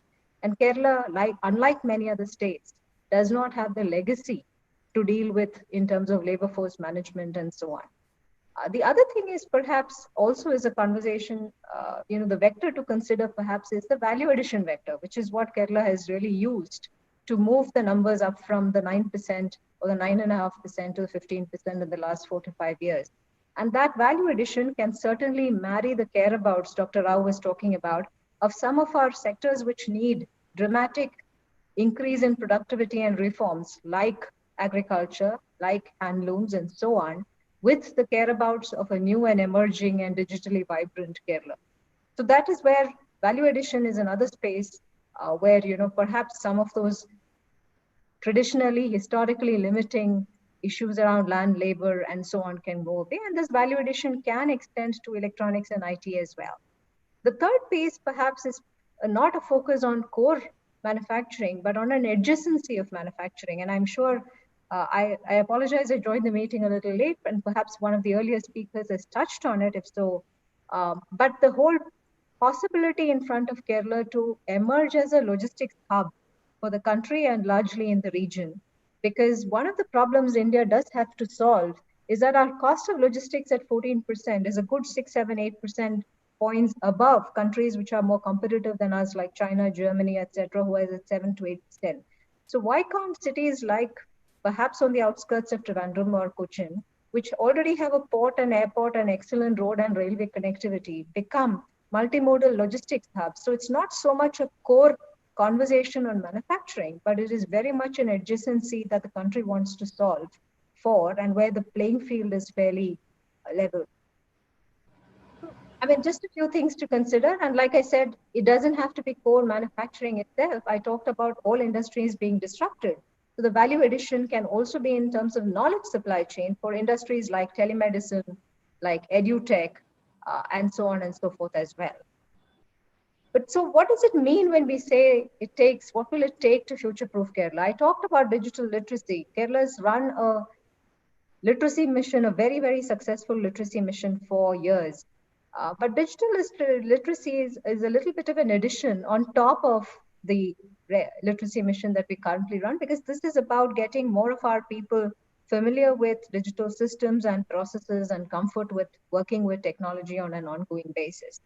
Dr. Rao talked about local innovation in the academia space. I have a slightly different nuance on it. And here I'm specifically referring to startups who solve problems for the real world. Of course, a marriage between academia, research, and the startup ecosystem would be the most brilliant and ideal solution. But I also want to point attention to the fact that it's not just important to foster innovation, it's also important to keep that when they move from the startup stage to an established company stage, it's also important for the state to be able to leverage and make good use of that. The reason I say that is because of the cautionary tales of companies like Ola and Quikr and Byju's, which began in other parts of the country, but quickly when they became up to scale, relocated themselves to Bangalore because they saw a lack of this supportive ecosystems in the countries, in the states and the cities where they were born. So I think this ecosystem, not just to foster innovation, but to keep that growing innovators within the state and creating employment and development within the state is important. We talked about technology disrupting industries, but the technologies that we understand today are not the technologies on which the world is competing.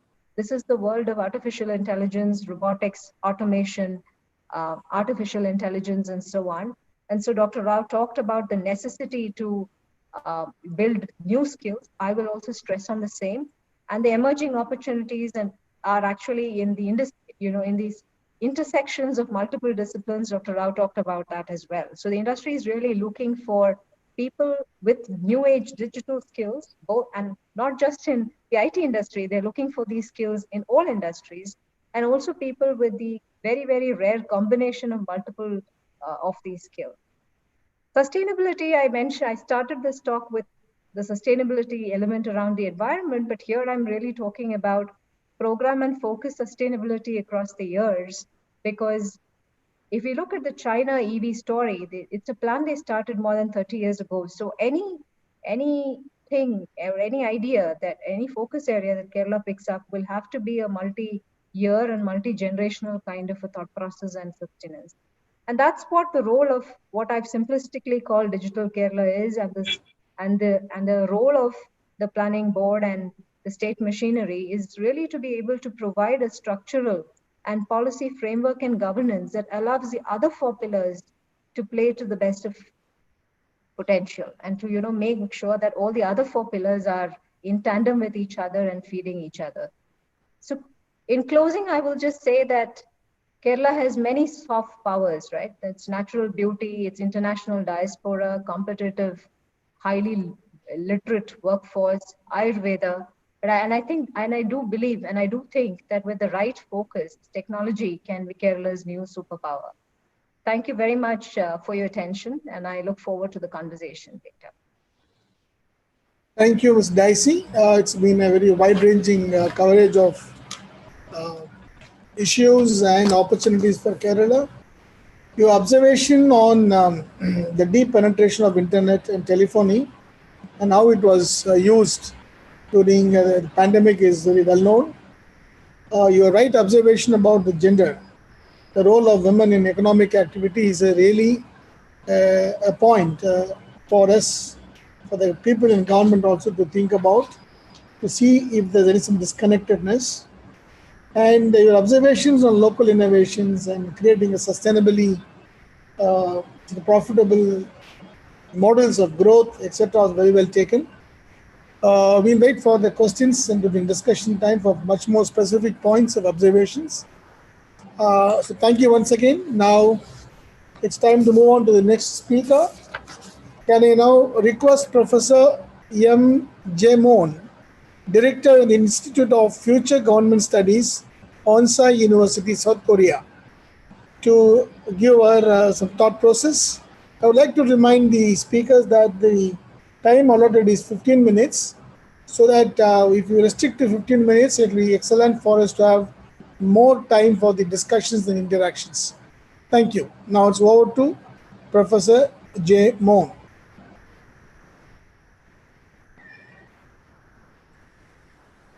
Do you see my slides? Yes, yes, we are able to see. Please proceed. Okay. All right. Okay. Let me see. So, okay. I'm Jay Moon. I'm Dean of College of Social Sciences and Director of Institute for Future Government, Yonsei University in Seoul. And I'm very delighted to be part of this great conference. And I'll talk about evolution of developmental state in South Korea and industrial policies, basically. And hopefully we can draw some lessons, or hopefully you avoid some of the errors that we made. My research interest is basically digital technology, digital government, and this is me. My presentation is basically, I'll talk about developmental state and origin and changes and developmental state and economic development in South Korea, and reconfiguration of developmental state aligned with industrial policies and social changes in South Korea. And hopefully we can draw some lessons. By the way, you see the photos that I show. Hello?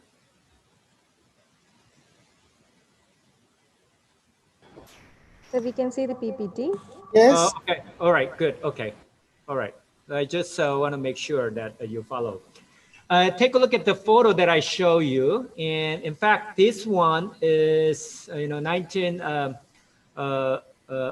1940s. So that you see that this is right in the middle of downtown of Korea. And the building that I show you, this is the colonial administration building built by Japan. And of course, in Korea was very agricultural society. And the photo next to it, which is taken 1958. So still very agricultural society. And Korea has been changing dramatically. And if you come to Seoul, and this will be the photo that you will see. Well, so that for the last several decades, Korea has been known for dramatic and compressed economic growth. And now in terms of the GDP, and India is here, and Korea is right next to, India is here, and then UK and France and Italy and Korea in terms of the volume of GDP. And GDP per capita is over 30,000 US dollars. So that you see that, from the one of the poorest country in the world, and then continue to grow in a number of ways. And I just want to share these photos, two photos taken in 1970. This photo is taken to the ceremony which really celebrated the construction of Seoul-Busan Highway. So big celebrations. And in fact, in late 1960s, when the President Park proposed the idea of constructing the highway, and many people actually opposed to that idea, and many people thought that's a crazy idea.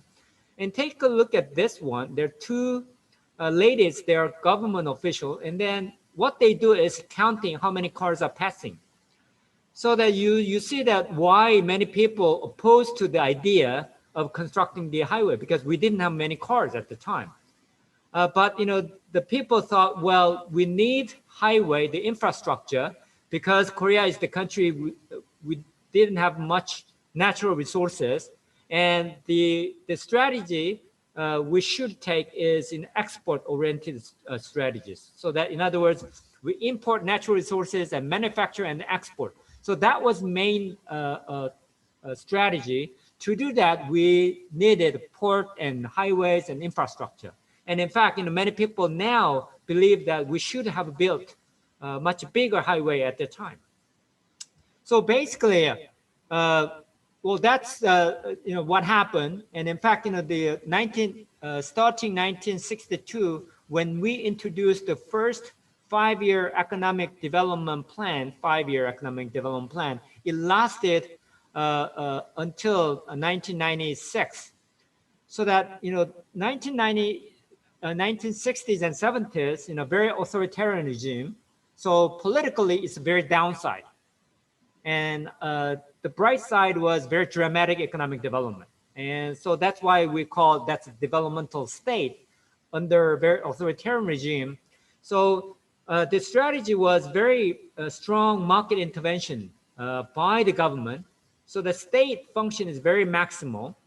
So that developmental state in 1970s, and then probably you can say part of the 1980s as well. Very strong intervention in market, strong government. And now, of course, after 2000s, Korea is here. So that a more market-oriented policy. And I just wonder where the India and then Kerala should stay. And I'm sure that it's very market-oriented policies. Well, 5-year economic development plans we had from 1960s until 1996, and it's very government-led industrialization with the quality of government and strong policy coordination, particularly industrial policy, supply of skilled laborers with a high quality of education, and very government-led R&Ds. And of course, as you have more growing private sector, and the strategy has been changed quite a bit. But during that time, economic target was pretty much announced by the government and managed by the government. For example, economic growth rate, annual growth rate, and export volume. And there's a very clear target and a strong leadership in Korea, president, daily and monthly and annually checking and really pushing the economic growth in many ways. So it's not just by the government. Of course, it's led by government. It's joined up efforts among government officials and government think tanks like the Korean Development Institute, business federations, business side, and research organizations and educational institutions for high quality labor.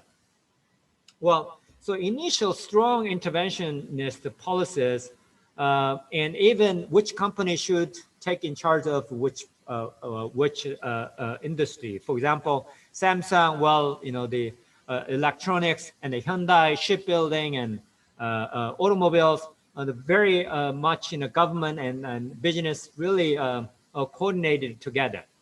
And also the financing was pretty much controlled by the government. We call it guanchi financing, government managed and government involving financing mechanisms and state planning for industrial policies and export target, as I mentioned, and particularly EPB, Economic Planning Board, The head of EPB is vice prime minister level, very high-ranking official, and that EPB in charge of all the coordinations. Of course, in 1960s and 70s, the maintaining low-wage policy, so that was possible because of authoritarian regime. And of course, after the democratization, and there's a very strong labor protest, and then government changed the policy rapidly. There have been big shifts in Korean economy and policy, as I noted. 1960s and bottomless pit, and then new push, so that through the 5-year economic plan initiated in 1962, and then 1970s, pretty much big push. And actually there was a transition from light industry to heavy and chemical industry, so that for higher value from the third economic development plan. So that third 5-year economic development plan, that was big shift. And then 1980s, and there was a readjustment and catch up. So that's starting of the electronics industries. So there was big shift, not only in terms of policy, but also in financing mechanisms, and then private sector. And then 1990s, there was another big adjustment, and then liberalization and financial crisis, which was 1997. So that was the big push in really realigning the Korean policies as well as business sectors. And 2000s, more knowledge-based economy, and that's where we are, and then we are heading toward. So that the basic changes, as you see, that export-oriented policy in the past and government-driven industrial policy, very strong market intervention, low income but good quality of labor with a higher education. Now still export-oriented, though domestic market and domestic market volume is continue to grow, and government facilitated industrial policies. And then there are some target area government really tried to coordinate a little bit, but it's pretty much a private sector driven. Innovation-oriented policies with the R&Ds and university and industry collaboration been encouraged, and innovation ecosystem has been established with joint efforts by the government and private sector and higher educations. So as I show you the summary of big changes for 4 decades, and there has been a big upgrade in Korean industry from light industries in 1960s and heavy chemical industries in 1970s, and then electronic and digital industries in 1980s, and then big push and readjustments 1990s, and then now. So that, here you see that, when the first electronic industry began, there was telephone switches developed by the, in fact, at the time, government-sponsored the research institute, really in ATRI, which is the major government-funded research institute, really played a critical role. And then memory chips, and then cell phone industries, digital televisions, and then this is the one that we had a big financial crisis, and then medicine, basic sciences, and then disruptive technology, more advanced technology being pushed and coordinated, and there are a lot of efforts to move toward that direction.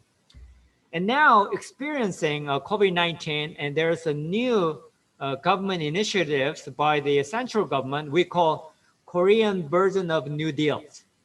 And there are several dimensions, and one is digital New Deals, and the other one is a Green New Deals program by the government.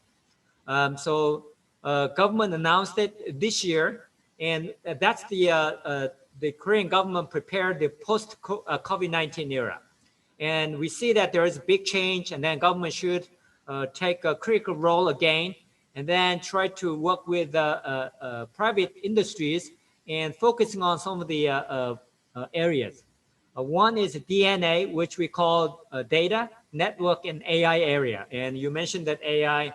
And so government really tried to create digital ecosystem based on DNA, data, network, AI. So that government announced that it will invest $50 billion for next several years. So there's a big push to facilitate new industrialization in that regard, and smart factories and digital twins. So more disruptive technology would be part of that. And also to do that, education and training infrastructure, mainly on-contact online trainings, those will be a part of the program. And non-contact industry, telemedicine, so that some of the industries we didn't really explore proactively, now preparing for the post-COVID-19, and government really tried to deal with the new digital New Deal, and there are many new areas. And digitalization of SOCs and smart cities will be pushed more. And Green New Deal is another one in addition to digital New Deal. Green energies and bio-industries and that green industries will be another target. Well, and I think there are big push and there are big evolution from 1960s up to now. And I think not only government role, and I think two other elements that we all know, R&D intensity. As you see that the share of GDP for R&D is over 4%. And I think that's the highest in the world. So you see that, that's governments really push R&D through the government-funded R&D institutions and higher educations. So that big push. And also the other one is education. And this is the, so that out of the high schools, and then, big portion of the people go to colleges and graduate schools. And among the OECD countries, and Korea is the highest in terms of proportion. And as I really summarize, the critical shift in Korea, from the strong industrial policy by the government to a smart industrial policy, and government taking facilitator role, from a strong regulation to right regulation and smart regulation, so to speak. And then the government initiative to corporate initiative. And then there is an industrial structure changed to high-tech industries, and also government-funded research institute played a very critical role. And now universities and corporates play a very important role in R&D. And collaborative governance for national innovation ecosystem being discussed. And I did some study with the Asian Development Bank a while ago, and the part of the study I did was India. So I made a trip to India. At the time, and probably there's some changes, it's not just the Kerala state, but at the time, the thing that I identified was there are a lot of mismatch in economy, education, innovation, and ICT, mismatch between industry and labor, and agriculture, and the share is smaller, but still the labor in agriculture is still big. So that mismatch there, mismatch between labor supply and demand, mismatch between R&D and industry needs, mismatch between entrepreneurship and then support for entrepreneurship. So that some of the recommendations, establishing industrial policies that support strategic manufacturing and green industries and digital industries, already some speaker mentioned, expand and strengthen skill training programs with a focus on shifting labor from the agricultural sector to service and high value industry sectors, such as pharmaceutical and digital technologies in sector. Promoting commercialization of a national R&D output, particularly those from government research laboratories. Still R&D by the government, and I think commercialization is one homework we continue to do. Develop programs for supporting entrepreneurship, startup businesses, and then promoting more R&D collaboration among government labs and universities and industries. let me conclude, probably my time is almost up, or maybe I overused. Take a look at this one. This is a railway. Do you know how wide the railway is? It's 1.45 meters. And why not 2 meters? Well, before we invented railway, we had a horse wagon.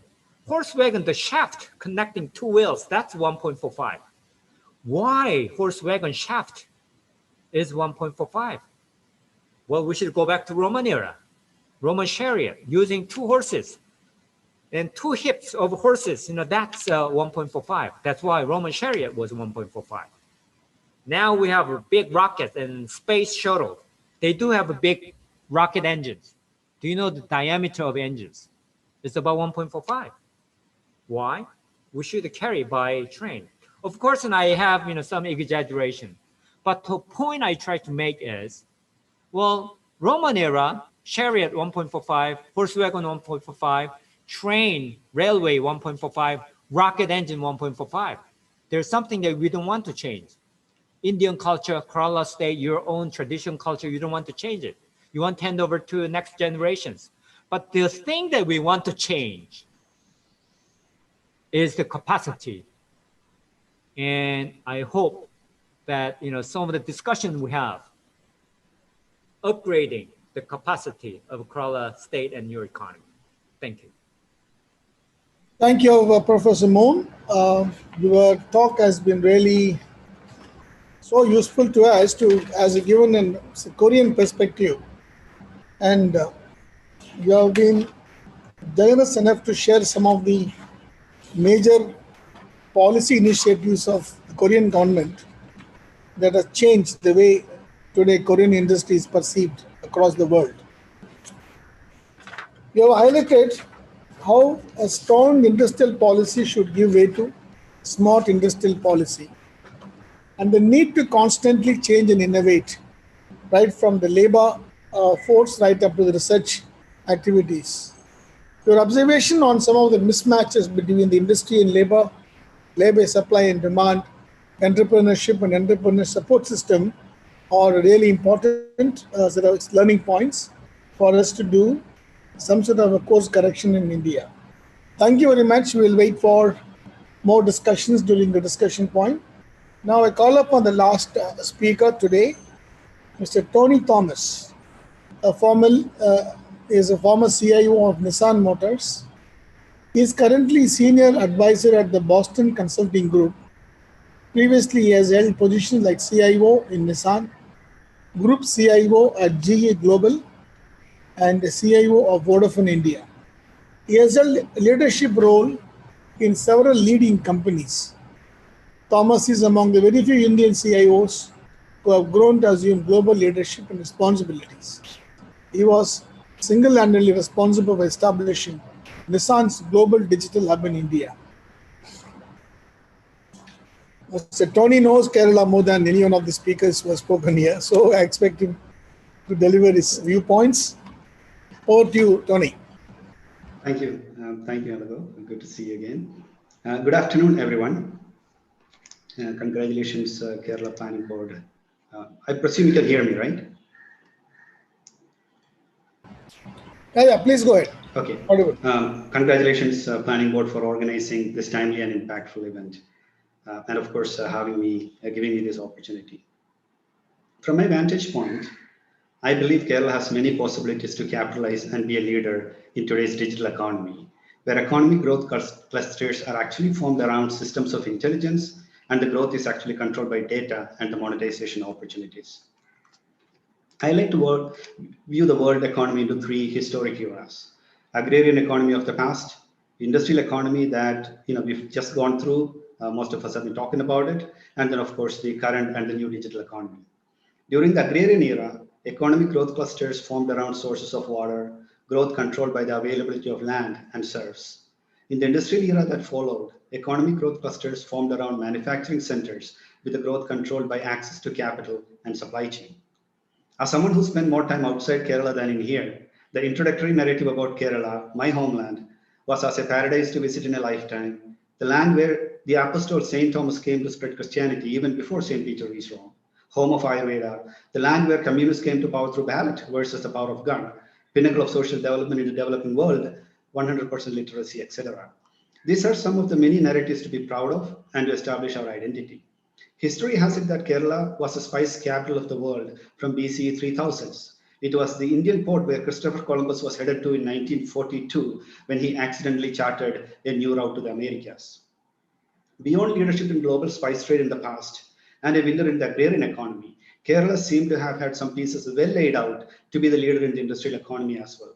For example, Kerala established itself as an early industrial leader with shipbuilding and coir-based industries.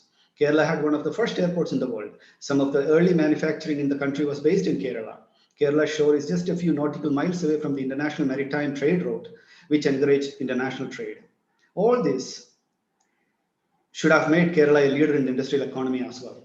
But what really happened? All is well not there. Kerala championed loss-making public enterprises, vilified and choked promising private enterprises, and pandered militant trade unions. Meanwhile, Karnataka generated about $80 billion revenue from software exports in 2019, more than tenfold that of Kerala, fueled a large portion by professionals of Kerala origin. Tamil Nadu became a manufacturing hub, has 17% of India's share in the number of factories, 16% of India's industrial workforce has one of the largest share of FDI inflow. Tamil Nadu has a good share of India's $200 billion US dollar auto industry and is known as the Detroit of Asia. Today, Kerala is living off on borrowed resources. About 3 times more of our population reside in unemployment registry than in the employee registers. Most of our working population live outside the state. Large number of our people are burdened to live in labor camps in the Middle East, forced to spend most of their prime age away from the land and people they love to make a living. While these are just a few anecdotes, in the macro indicators like GDP growth, CPI inflation, fiscal deficit, Kerala is an underperformer. Other than a few niche examples, Kerala squandered away the pole position and the opportunities offered by the industrial economy. While some corrective actions have been done in the last few years, it is sadly too little, too late. However, I feel all is not lost, and Kerala can reclaim its all glory through the digital economy. Digital economy can be defined as an economy which functions primarily by means of digital technology, especially electronic transactions made using the internet. Digital economy today represents about 20% of global GDP and is growing steadily. Digital economy is driven by digital business models and customer experience, digitalization of products and services, and digital integration of vertical and horizontal value chains. The barrier to entry is low, as the raw material that propels digital industry is skilled manpower enabled by data and spread through the power of internet connectivity. We all are familiar with how digital business models and digital customer experience has impacted the service industry. When over 1 billion people became connected, social marketing emerged, communications became mobile, entertainment became digital, retail industry got transformed. Uber, which owns no vehicle, ended up being the largest taxi service in the world. Airbnb, which owned no real estate, became the largest hospitality industry service provider. Apple, which does not have more than a few apps, is the largest app-driven consumer ecosystem. Amazon, which started off as an online bookseller, now has a market cap of over $1.6 trillion. Facebook, which is nothing but a social media platform, generated almost as much revenue as Reliance Industries, India's top grossing company. All this is driven mostly from customer experience with functions that affect human communication, efficiency, and quality of life. Digital business models are all pervasive today, be it in retail, banking, insurance, transportation, agriculture, healthcare, education, pharmaceuticals, constructions, you name it. Brick and mortar enterprises are crumbling and giving way to digital enterprises. Each of these verticals are opportunities in itself, and Kerala has tremendous potential in each of this. For example, in improving farm productivity and revenue, as a telemedicine hub or a fintech capital. However, in this session today, I will look at broadened digital integration of value chain or digital industrial, as I like to call it. While digital consumer caters to human needs, digital industrial caters to machine needs. It brings together smart machines, big data, and people at work to enable person-to-person, person-to-machine, and machine-to-machine communication. Digital industrial transforms the way information is accessed, shared, and analyzed across the industrial world, allowing for smarter decisions and increased efficiency, productivity, and profitability. In the last 10 years, we saw smart light bulbs, autonomous cars, smart thermostats, smart speakers, drones, and all those helpful digital devices that have quickly worked their way into our lives. Smart factories, intelligent power, brilliant hospitals, smart logistics, intelligent machines are all part of our vocabulary right now. Digital industry is growing almost at twice the rate of the consumer-oriented service industry and will soon reach 30 billion devices, a market size estimated to be well over multiple $1 trillion and much higher than the consumer internet. Over the last 10 years, cost of sensors have come down by half, cost of processing down by 60 times, cost of bandwidth down by 40, cost of RAM by 21x, cost of disk storage 17x, and the cost of flash memory have come down by 646x. Connectivity is extending, expanding, and everywhere to 5G speeds and beyond. This makes it feasible for industries to move to digital, and have seamless global operations. Early machines had mechanical controls physically attached to them, and operators had to be on the factory shop floor to manage these machines. Machines evolved to have centralized electrical controls within a command center with clear visibility of the shop floor. With the advancement of Internet of Things, these controls could be in a command center with all information provided by various sensors and computers that did not require physical view of the shop floor or the machine. In fact, these command centers can be anywhere as long as there is proper internet connectivity. So a factory in Stuttgart, Germany, Tokyo, Japan, or Detroit, Michigan can be controlled from anywhere else in the globe, including Kerala. Adoption of digital technologies, including cloud computing, artificial intelligence, big data, Internet of Things, and e-commerce, beyond the traditional robotics and automation, are driving reduction in redundant roles, and new digital roles are emerging. Vast majority of all future jobs will have a digital component. These new jobs will be in the range of 100 million by 2025, of which 40% can be done remotely. As it stands today, about 55% of global leaders outsource to India, and another 22 plan to do so in the future. So India will continue to be a preferred destination for digital talent. Although we had Technopark, one of the earliest of its kind in India, Kerala did not win a fair share of the BPO, IT application delivery and maintenance or product development market. This was primarily because of lack of leadership and vision from the authorities, inability to attract business investments, and failure to retain talent. In the industrial economy, Kerala's role was more or less limited as exporters of skilled talent to the rest of the world.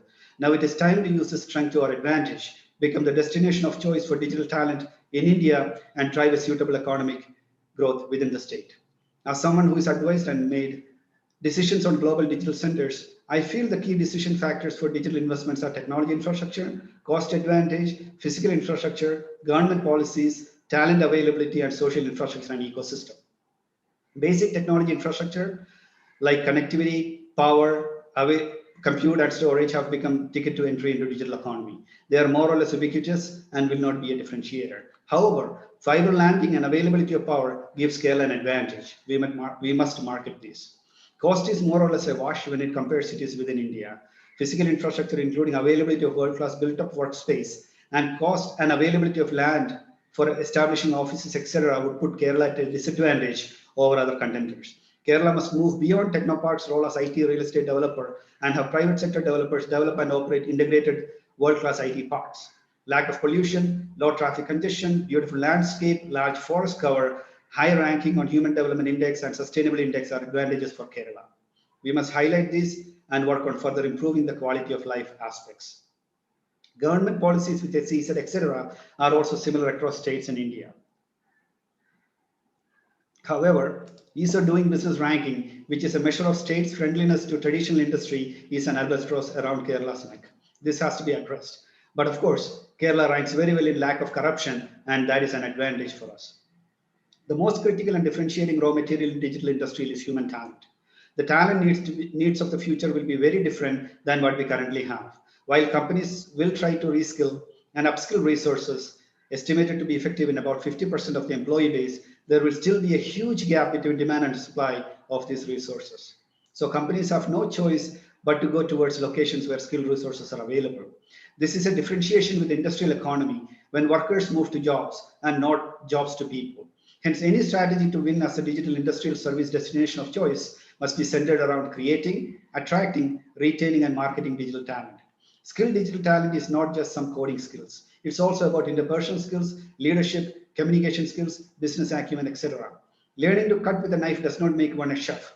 Neither does learning a programming language make one a digital technologist without the business context. Software technologies change every few years. In fact, we are now moving into no-code, low-code type of technologies. So capsule style skill enhancements without the relevant business, social and cognitive skills won't be helpful. We need to reform our way of teaching and learning entirely at par with the best of the best. Digital jobs are not just for science major students. So we need to transform the entire set of branches to win in the digital economy. More autonomous institutions, tie-ups with globally renowned universities, access to industry internships, exposure to business leaders, all must be part of it. We must transform our universities from certificate factories to centers that drive innovation, that promote startups, build industry connect, and develop hard and soft skills. We need entrepreneur DNA well ingrained within our graduates. We need to decouple the vested interest of teachers' unions from the decisions that affect the future success of the students. Attracting and retaining talent requires proper social infrastructure and environment. These include world-class residential complexes, schools, hospitals, hotels, service apartments, quality surface transportation, hygienic conditions, including proper solid waste management, assured safety and privacy, citizen-friendly government, etc. We need proper roads and public transportation within cities and across the state. We need entertainment and relaxation avenues. How did all the best engineers from Kerala end up in Bangalore in the 90s? Most of them went without a job offer because Bangalore had pubs, microbreweries, and a liberal population. The mindset was, if you're going to be unemployed looking for a job, why not be in progressive Bangalore versus conservative Kerala? Once talent came, business investments followed there. Meanwhile, here in Kerala, we have our professionals stand in line in front of Beverages Corporation to buy colored distilled alcohol. This won't work. We must have an alcohol policy based on common sense that is friendly to people and not one that is based on self-righteousness. Proper air connectivity is another very important prerequisite. When Nissan decided to make the investment in Kerala, business travel from Tokyo to Trivandrum was about 16 hours, more or less in line with Chennai and Bangalore at that time. A year since then, Bangalore and Chennai became less than 10 hours and Kerala became 23 hours plus one way. Chennai and Bangalore lobbied and got direct flights, while our administration's stubborn neglect got the existing flights cancelled to Trivandrum. My last trip from Tokyo to Trivandrum took me about 34 hours. How is this going to work? Not just to international destinations, we need proper air connectivity to other Indian cities like Mumbai, Bangalore, Hyderabad, Delhi, Pune, Chennai, etc. as well. Kerala needs to market itself so it can be one of the viable choices for those looking investments. Kerala must have a crisp story with good rankings on all key indicators. We must engage with the leading strategic management consulting firms and real estate consulting firms who advise enterprises on digital center destination so we stay on the radar. Kerala must have an empowered investment promotion body that can represent Kerala, engage with stakeholders, promote investments, and address demand and supply side issues. We must have brand ambassadors who can represent Kerala as a digital investment destination at the right stakeholder levels. None of these are major hurdles to overcome. It's just a mindset shift that is required and everything else will fall in place. An administration with the right will can address these gaps very quickly. Case in point, under the current state administration, we saw hartals, flash strikes, and no kukuli was brought under control. How projects that were stalled for decades got completed. This makes me stay optimistic that Kerala can and will emerge as a winner in the digital economy. Remember, we are talking about a fair share in the multi-trillion-dollar industry. Let's all work together and make this happen. It is not just made in Kerala we are interested in. It's digitally made in Kerala we are after. Good luck and thank you. Thank you, Tony. It's been one elaborate description of what is Kerala today, what it was, and what it should be. It's very difficult to summarize the points which you said, but I'll briefly touch upon three things.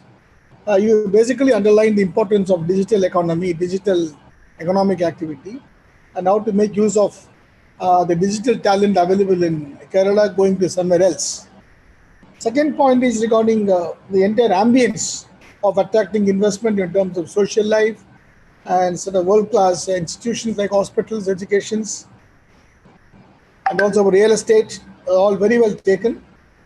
And your concerns on their connectivity is a very genuine one, but yes, we look at it while doing discussion points. One last point which you have mentioned is really important, workable, is the Empowered Investment Board. It's a very important the concept, because we also have investment board, but seldom we have power to take decisions on sort of giving licenses and rules and regulations. So we need an overarching body, basically with the power to give approvals at the spot, to give approvals at a very short notice, which we are working on. In fact, Industrial Investment Bureau, which is now in the offing, it basically aims at it, saying that first license, secondly questioning. Thank you for your large and valuable inputs. Now we move on to the next part of this meeting, wherein we have three distinguished people as discussants. They will discuss among themselves. They'll also throw some questions to the speakers from their experience and from whatever they have observed today. And thereafter, there will be summarizing from myself, and then we'll end the session at 4:30. Now it's 4:12. So maybe the discussions can take place for 15 minutes, at the most 20 minutes. We have three distinguished people who have agreed to be the discussants. First is Mr. C. Balagopal. He is a former Indian Administrative Service officer who had become not a researcher to wealth creator, but from administrator to wealth creator. It's a different model altogether here. He has been the founding managing director of Tiramo Penpal, which is now India's largest blood bag manufacturers, and a homegrown R&D initiative, which has been commercialized successfully. After a career as an entrepreneur and a CEO and as a manager spanning several decades, he spends his time very usefully now writing, mentoring, and investing in startups. Welcome, sir. Welcome to this session. Thank you, Dr. Elangovan. Thank you. Can you hear me? Yes. I would just like to congratulate the organizers and for putting together a great event. I listened with tremendous interest to all the speakers. There were many takeaways. I think probably the State Planning Board should create groups to discuss what each one of them said. So I will not go into that. I will just say this much. But I will just introduce the other two people, then you can discuss amongst them. I'll introduce the other two also. Okay, please. So next on the board is now Mr. Alkesh Kumar Sharma. He's my colleague in the IAS. He is now Additional Chief Secretary. His substantive postings has been Managing Director of Cochin Metro Rail Limited. He also holds additional charge as Additional Chief Secretary Industries, responsible to create Kochi Bengaluru Industrial Corridor. As he was also former CEO of Cochin Smart City Mission. He has been involved with Industries Department for quite some time in several capacities. He knows the sector very well, and his inputs will be very, very valuable for us. Welcome, sir. The third is Mr. Robin Alex Panika. Robin is a venture partner at Unicorn India Ventures. He's a technology passionate software engineer. Before starting on his own, he worked as a software engineer in IBM, Ford, Macmillan, and Cilantro. Robin started his first venture, AdsCamp, and built it as a solution provider for healthcare domain. He has been involved with the companies in healthcare services, technology, and corporate communications. Robin is an active supporter of Kerala's startup ecosystem. He is also part of Konglu Ventures, an angel network based in Kerala. Welcome, Mr. Robin Panika. The last discussant today is Mr. Naushad VKC.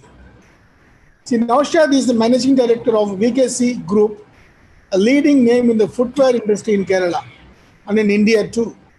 The group is known for its strategies in product innovation, marketing, and customer satisfaction.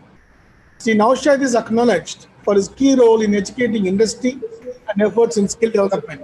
Welcome, Mr. Naushad, for this. Thank you, sir. I request all the four discussants to discuss their point of view, which will be audible to everyone. From these discussions, if there are any questions that are basically arising, we'll pose it to the speakers. According to my information, Ms. Daisley and Professor Moon have left. Others, I hope they are available. Even if they are not available, we'll take the questions, we'll take the view and then circulate it to you. Now, over to all the four distinguished discussants. To begin with, Mr. C. Balagopal, sir.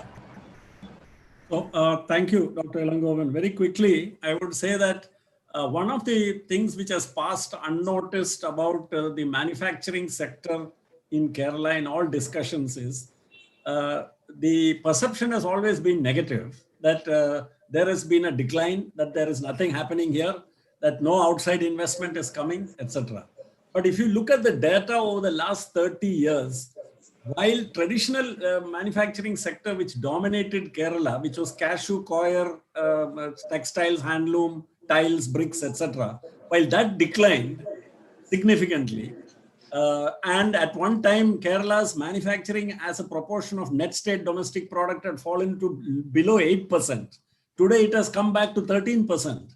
And what has happened is a restructuring of Kerala industry has happened. In fact, the story, if I am right, is that the restructuring of Kerala industry, which has happened from traditional low value addition manufacturing to high value added high-tech manufacturing, such restructuring has rarely happened in any other state in India, as a matter of fact. And if you look at the figures, with the exception of Tamil Nadu and one or two other states, as a proportion of net state domestic product, Kerala is not doing too badly today. So that's my first point.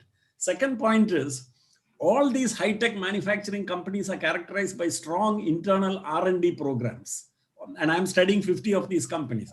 Now, the problem which they face, and this is a thing for the policymakers like you and the government of Kerala to think about, is this triple helix concept of industry, institute, and government.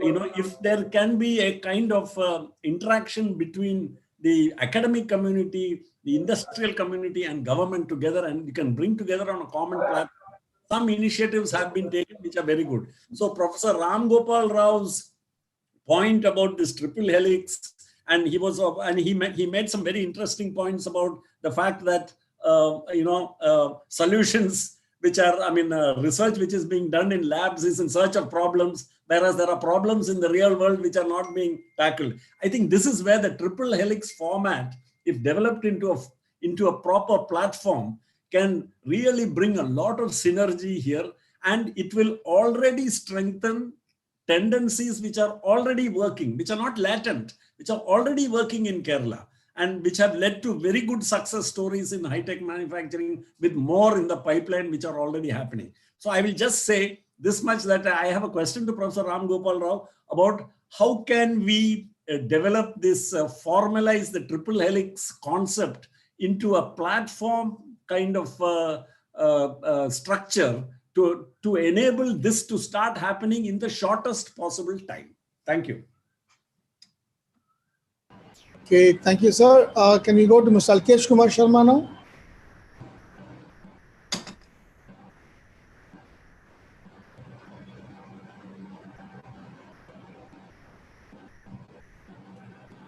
Yeah, can you hear me now? Yes, yes. Yes, sir. Yeah, thank you, Dr. Ilangovan and Dr. Jain Jose Thomas, for setting the context and agenda for this wonderful initiative which the State Planning Board has taken.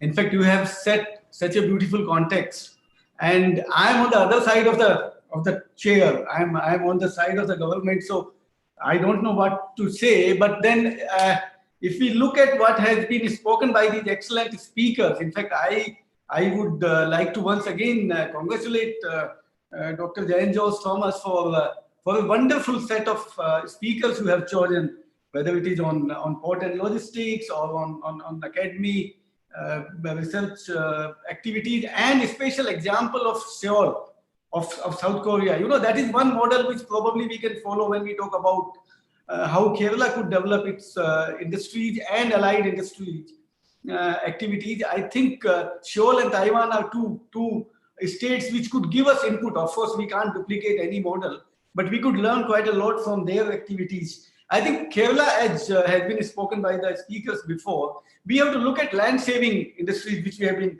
and then we have to always should not follow what other states are doing. I think we should look at value, not the volumes. And as we say, there has to be a lot of complementarity. You know, when we were handling tourism together, me and Dr. Ilangovan, you know, we always used to say that these polluting industries, I think that is not something which we want, because we want to promote clean and green, and that is why people come to the God's own country. So ultimately, that complementarity, when we talk about sustainability, I think that is something which should become and ingrained into each of our activities which we do. So complementarity of these industries. I think it has been spoken by many speakers also, and Mr. Balgopal has brought it out very well. We have been talking about it. I think the academia and industry, they have to sit together, co-create curriculum so that the skills match the demand. I think that is something which has been missing. In fact, when I joined Kochi Metro, I said, let me start talking to some of these institutions. And I must tell you that the input which we get, we create many activities together, and that helps us in developing, many new products. I think that is something which we have to, which we in government, of course, I am part of Dr. Ilangon's team. So we would be looking at that, working at it together, and we have identified sectors. I think they are beautiful sectors. Dr. Jayan Thomas has identified, Ilangon has given the details. I think we'll be focusing on that. But what we need is, I think Mr. Rijwan has brought out the port-based logistics. I think the logistics is something, Kerala is a consumer state. We have a beautiful coastline. When I was working on Bharatmala and Sagarmala in the ministry, we wanted and luckily Kerala has been taken as one of the states where we'll be developing these logistics. So I think DP World has to really look at Kerala in a big way, and it should not only confine to basic logistics. I think you have to move a little beyond that, where we look at standardization of many activities. We look at packaging, we look at a uniform palleting, we look at better handling, maybe product processing, as well as all augmentation activities could also be taken along the coast, so that we reduce the cost and make Kerala more competitive, export competitive. I think that is what Mr. Rijwan, I would like your ideas and your suggestions on that. And of course, when we talk about, I think nothing can beat a good infrastructure. And I am happy to say that in the last couple of years, Kerala has really put in good infrastructure when it came to good highways. Now we see they are somewhat better. We are creating, we have got new airports, we have got good industrial parks, and now we have become part of the industrial corridor activity, where we are not only going to create plug and play facilities, because ultimately what does an investor want? He wants his investment to be completely de-risked. And to de-risk that, we have to have better facilitation, we have to have self-regulations.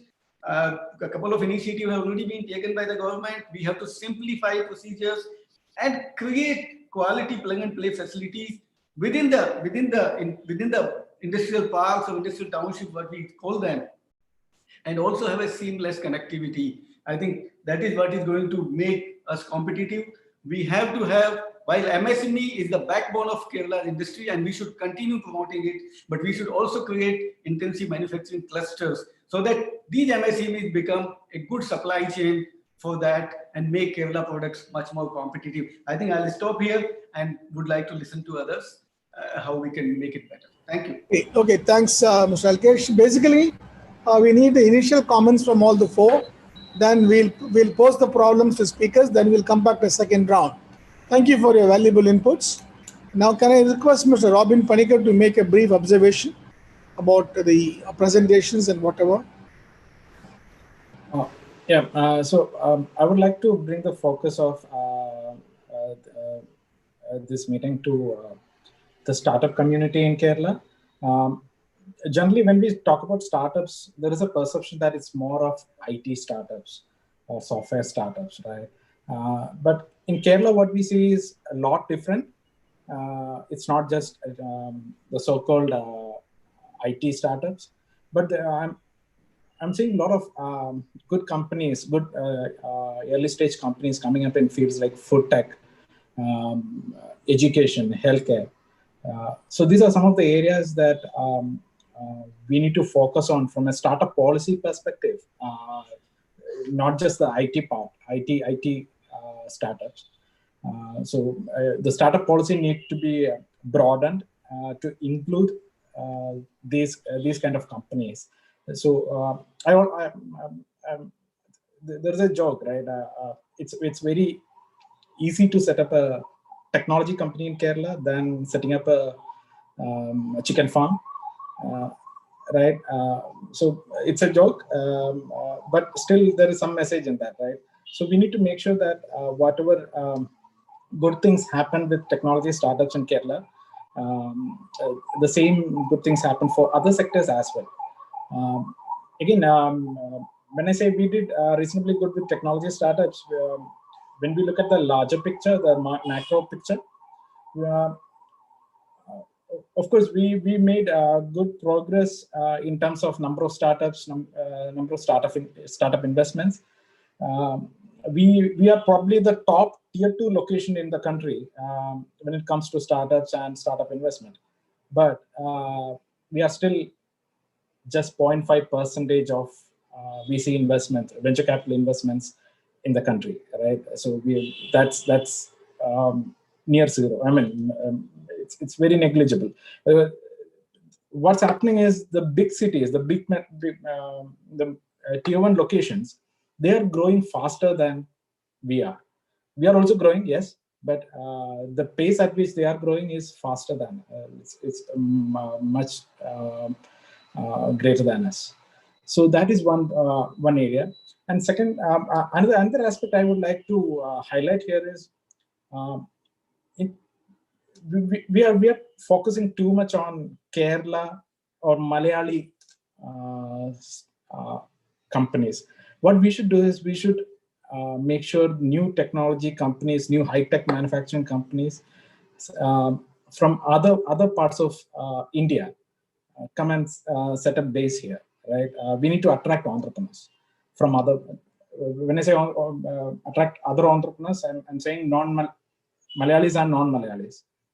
So there are some sectors where we really perform well, like healthcare, education, tourism, food technology. So we need to have a policy direction by which we attract companies working in these domains in other parts of the country and other parts of the world to Kerala.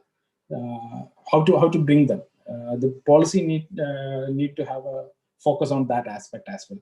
So these are some of the suggestions that I wanted to highlight. That's it. Thank you for giving this opportunity. Planning board has done a wonderful job doing this. Thank you. So thank you, Mr. Robin. Before we move on to the fourth speaker, I think Professor Ram Gopal wanted to respond to Mr. Balagopal's point. Am I correct? Okay, I can wait. I would like to hear the fourth speaker too. Oh, thank you. Thank you so much. Now let's go to the last discussant, Mr. Naushad. Please, you can give our initial comments, please. Thank you, sir. First of all, I would like to appreciate the Planning Board and the Justice Department for taking this initiative. So I would like to represent the MSMEs in this session because I think all various other sections has already represented well.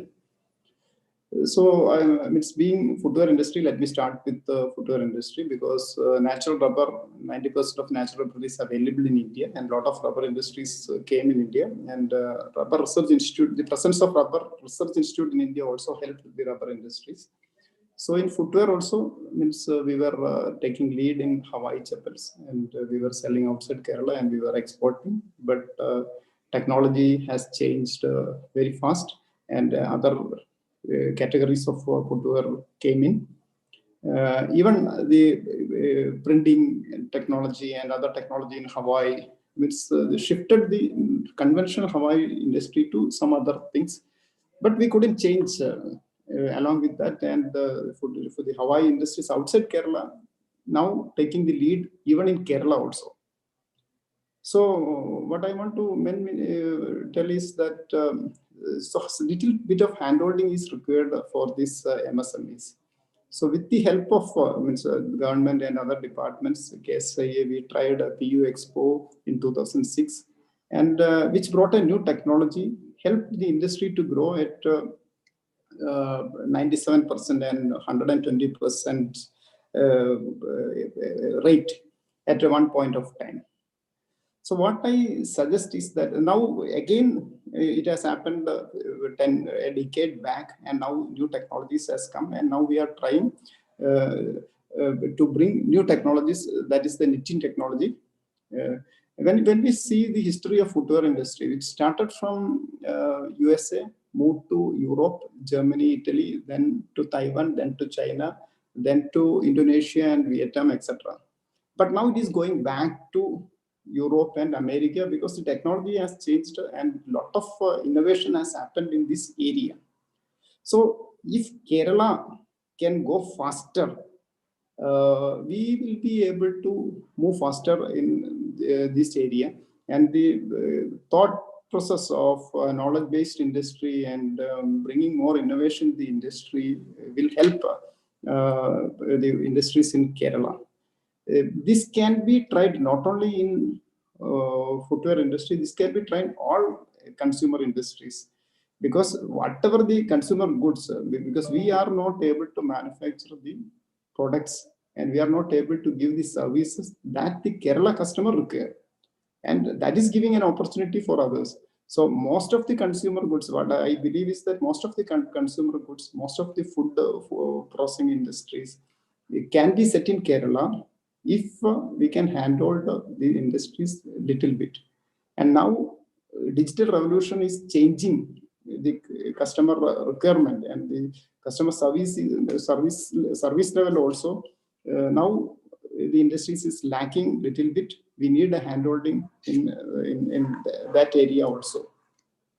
So I'm coming back to footwear industry. So we were requesting for Footwear Design and Development Institute. We were requesting for a CFTI, that Central Footwear Training Institute, which is a technician level training institute, and FTDI is a little higher level training institute.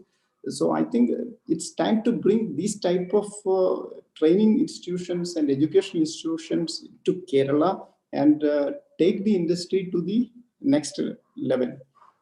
So its startup, Kerala is doing very well, and but we want to take the industry to next level. Means we need the land and the other infrastructure readily available. So the earlier previous speaker was mentioning about the cost of land, the availability of land scarcity. I don't agree with the land scarcity in Kerala, because even now plenty of land is available in Kerala. When we search for an industrial park, hundreds of acres are still available. Even when we, because since we are running industries in almost 10 states in India, the land cost is also not, earlier the land cost was little higher in Kerala, but now all other states the land cost has gone up and the land cost is not high in Kerala now. But the availability of land and infrastructure is still a problem, because government has started a footwear park and it is full now, and we need a lot of small industrial parks, and which will help the entrepreneurs to start the industry in a faster pace. That's all from my side in the initial discussion. Thank you. Yeah, thanks, Mr. Naushad. Now we'll go back to the speakers. All the four discussants have made certain points. We'll have a quick reaction from them, and then we will take a final call. First, this is on, the question is to Professor Rao. I hope you heard it. This is the formalized triple helix. How do we create this in the industry, investor and government interfaces into a formal institution or a formalized way? That's a question. Any suggestions? Sir, thank you. I think it's a very valid point, which we have been struggling. But I will tell you some things which are done at the national level, and certain things even we have done at IIT Delhi, which have started to yield results. Now, one of them is the PhD fellowships from industry. We pay our PhD students today some 35,000 rupees per month. And if you can have an industry to support 50% of this fellowship, in return, you can have a co-supervisor if the person is competent enough in the industry. And also the industry can define the problem. So that way, by industry defined PhD problems, where industry is only contributing some partial funding towards the PhD fellowship, that can be one formal way, one can establish some linkages, because I think once they start working, something will come out. Even the PhD student get a job eventually in the industry. So I think that at the national level, there are some schemes, but at IIT Delhi, I can tell you, that has worked decently enough so far, and we are trying to scale it up further. So that's one thing. And another thing, even at the national level, now the CSR funding, the corporate social responsibility, now at the national level, corporates can spend their CSR money up to some percentage in the academic institutions. So they can fund now the startups, they can fund research projects in academia. I think that is still a choice given to corporates, but I think at the state level, through some policies, if the local industries are made to put in some of their CSR money into the local academic institutions, I can tell you a lot more things will happen, because I think, the thing is, we are just waiting for some love marriage to happen between academia and industry, and that is really not happening. I think we need to now make some arranged marriages. For that, I think if there are some policies through which we mandate that industries do this with academia as part of their CSR, I think it will go a very long way. Because once they start working with each other, the initial barriers will be gone, and they tend to understand each other, and then over a period of time, the love will happen. So I think these arranged marriages probably is something between academia and industry through policies we need to encourage. Another thing which we also tried at IIT Delhi, which is working now decently, is the professors of practice. And now we are saying that if an industry expert wants to come to IIT Delhi either in a visiting appointment or even a full-time appointment, but doesn't have PhD, but has deep knowledge of some area in the industry, we encourage them to become professors of practice at IIT Delhi now. And that is definitely helping, because they come with a completely different perspective about problems and research areas. I think their being among the academic people also is helping in a very major way. So that's also another model one can try. And finally, the tech parks, having these technology and R&I parks, research and innovation parks on the campus, encouraging industries to come and set up their R&D labs on the academic campus through these tech park kind of initiatives is making wonders. Now IIT Madras has taken a lead in that. All other IITs are also following suit now, but that has now made a huge difference to IIT Madras, and it's beginning to make a huge difference to us. The rental will be low for an industry to come and occupy space in the academic research park, but unless they commit certain amount of money for research every year, unless they work with the faculty and students, they cannot really stay on the research path. If they don't do that, then the rental will become so much more than the market rates that they don't find it viable to be on the campus. So for them to be staying in the research park, they can afford the rental will be slightly lower than the market rate, as long as they are deeply engaging with the faculty and students. I think that's sort of a model we are all following now, and that is one way one can really encourage academia industry interactions. Thank you. Excellent. You're spot on. In fact, just to buttress those points, I just quick two things from my side. When I was working in the Ministry of Commerce, I used to lead a delegation of footwear manufacturers abroad. I used to find that all the manufacturers of footwear, since Mr. Naushad is here, the designing is done in Italy, manufacturing is done in India, which is called contract manufacturing. And the kind of yield our exporters were getting was so low as compared to a firm in Italy who design and manufacture it. The difference has been so vast that unless you do a research and design in any field for that matter, the value addition will be very, very minimal. That's point number one. Point number two, last year we have kept a plan. Industry, academia interface. Basically keeping in mind that we have a large number of startups. We wanted to actually do a prototype of this startup to be commercialized. So we wanted some industry, we want the universities to handhold. The planning board, Mr. Joy will know very well. We sent out words to all the universities Unfortunately, none of them responded. Now we'll have to escalate our request to IIT Delhi. The professor is here. If some of the startups, if they basically develop something, from there, basically to handhold them right up to commercial production is what is required. If that is done, probably I think many startups will become a commercial, sustainable ventures. So I just wanted to add these 2 points. We'll go on to the next point, what Robin has raised. This is about the startups, about the importance of startups, how government is improving. I wanted to tell everyone that Kerala is one of the top performers under the startup mission.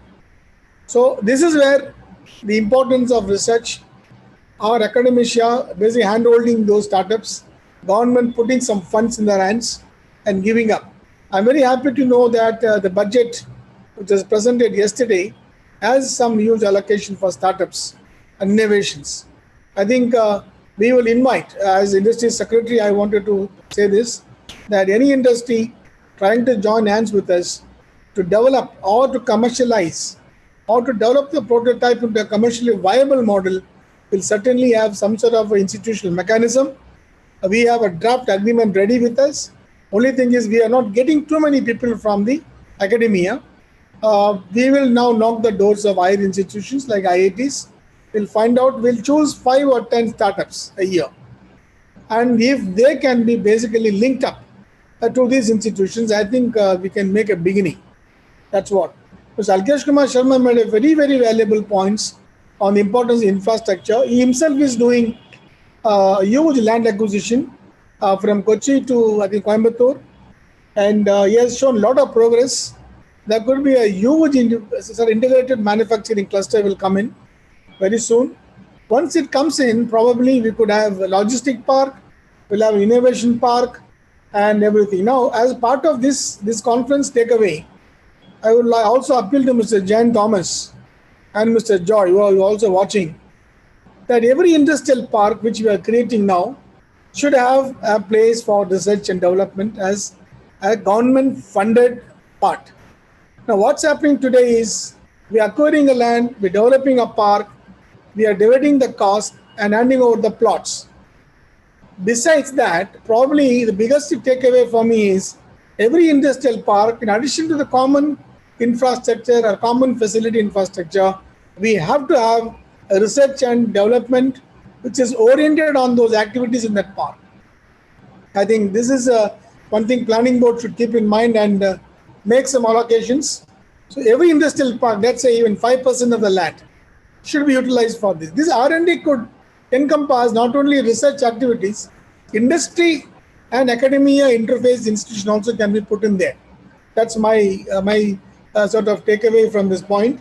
And coming to Mr. Naushad's last view on customer engagement using digital technology, I think you're spot on when you say this. Today, customer is one who has highest expectations from everything because information has empowered him today. So therefore, unless be it MSME, be it a medium size or large industries, you take at all these industries across the world, across the globe, who have been successful, they have always kept customer in the center. It is always customer-centric activity they have been trying to do, in which the customer engagement forms a large part of the activity. So you have to realign your business objectives, keeping the customer. Once you focus on customer, I think your bottom line and your top line will going to increase. You will become profitable. So very valid input that skilling, reskilling, and skilling. So basically skilling. I was just reading a book today called ORKs. It's basically says about what it says that measure what you can measure or what matters. It's a simple logic saying that every 1 hour of the manager's time spent with his employees a week increases the efficiency of this institution by more than 2.5 times in a week. Sort of some very empirical way of telling things. So the point here is that customer focus should be the center focus of all MSMEs so that you can go up the value chain, as Mr. Jain Thomas said. I will conclude by saying that when we visited Switzerland, I accompanied Honorable Chief Minister. We had wide talk of all Swiss entrepreneurs, what struck me was that their MSMEs are exactly the same size of Kerala's MSMEs, but they have distinguished themselves in precision engineering. There's so much value added. Today, all Swiss-made watches itself is a brand. So unless, because Kerala has got all the inputs, highly qualified, highly skilled youths, and very proactive government right now in position and power, and infrastructure is placed, and connectivity is placed, not last but not the least also, ease of living. I keep saying this to all investors. We talk about ease of doing business, but then at the end of the spectrum, we also think of ease of living business or ease of living. Kerala is more suited for living with a very moderate climate around the year, with a good air and surplus water and reasonable connectivity. I mean, Tony may not agree with me that he wanted direct flights from Trondheim to Tokyo. That will take time. It's all based on the load factor. But then in days to come, I think Kerala will be a place that is to be watched. And we are on the right path. If I, with the permission of everyone, if I am permitted to conclude, I conclude by saying it has been an excellent session of learning and exchange of information. We had perspectives from India, from a distinguished academicians, and from overseas academicians, as well as practicing entrepreneurs and senior bureaucrats, everyone. So it's been a very nice, it's been treasure of information, which we'll have to process and come to a very sensible policy and procedure in future. With this web, let me thank our State Planning Board, especially Mr. Jayan Thomas, for giving us this opportunity to have this kind of interactions. Thanks one and all. Thank you. And over to Anchor. Thank you, sir. Thank you, sir, and all the eminent personalities. That was a very interesting 2+ hours of highly packed thought from the industry experts. Now, please let me welcome Sri Joy NR, Chief of Industry and Infrastructure Division, Kerala State Planning Board, to propose the vote of thanks. Sir, please. Respected speakers, invitees, attendees, and others. It's a privilege for me to offer a vote of thanks on behalf of State Planning Board. And this session on modern industrial possibilities have brought out very concrete ideas on what government needs to focus in the upcoming period. And on behalf of State Planning Board, I thank the distinguished speakers, Mr. Rizwan Sumar, Professor V. Ramgopal Rao, Ms. Daisy Chitlapali, Professor M. J. Moon, and Mr. Tony Thomas for their valuable contributions to this session and finding time to join us. I thank Dr. Alangovan, Principal Secretary Industries, for his introductory remarks and leading the session, and who has to take the lead role in implementing the ideas, suggestions which came up in this interesting session. Also, I take this opportunity to thank our member, Dr. Jayan Jose Thomas, who has taken the key role in designing the session and bringing on board eminent speakers and industrialists for his hard efforts. May I also thank all our distinguished invitees, attendees, officials, event support team, and Ms. Shalini, anchor, and all others who have taken their efforts in making the conference a great success. Thank you. Thank you also. Thank you, sir. That brings us to the end of the session. Thank you all for joining us in this conference organized by Kerala State Planning Board as part of the International Conference and Consultation, Kerala Looks Ahead. Have a great day. Bye.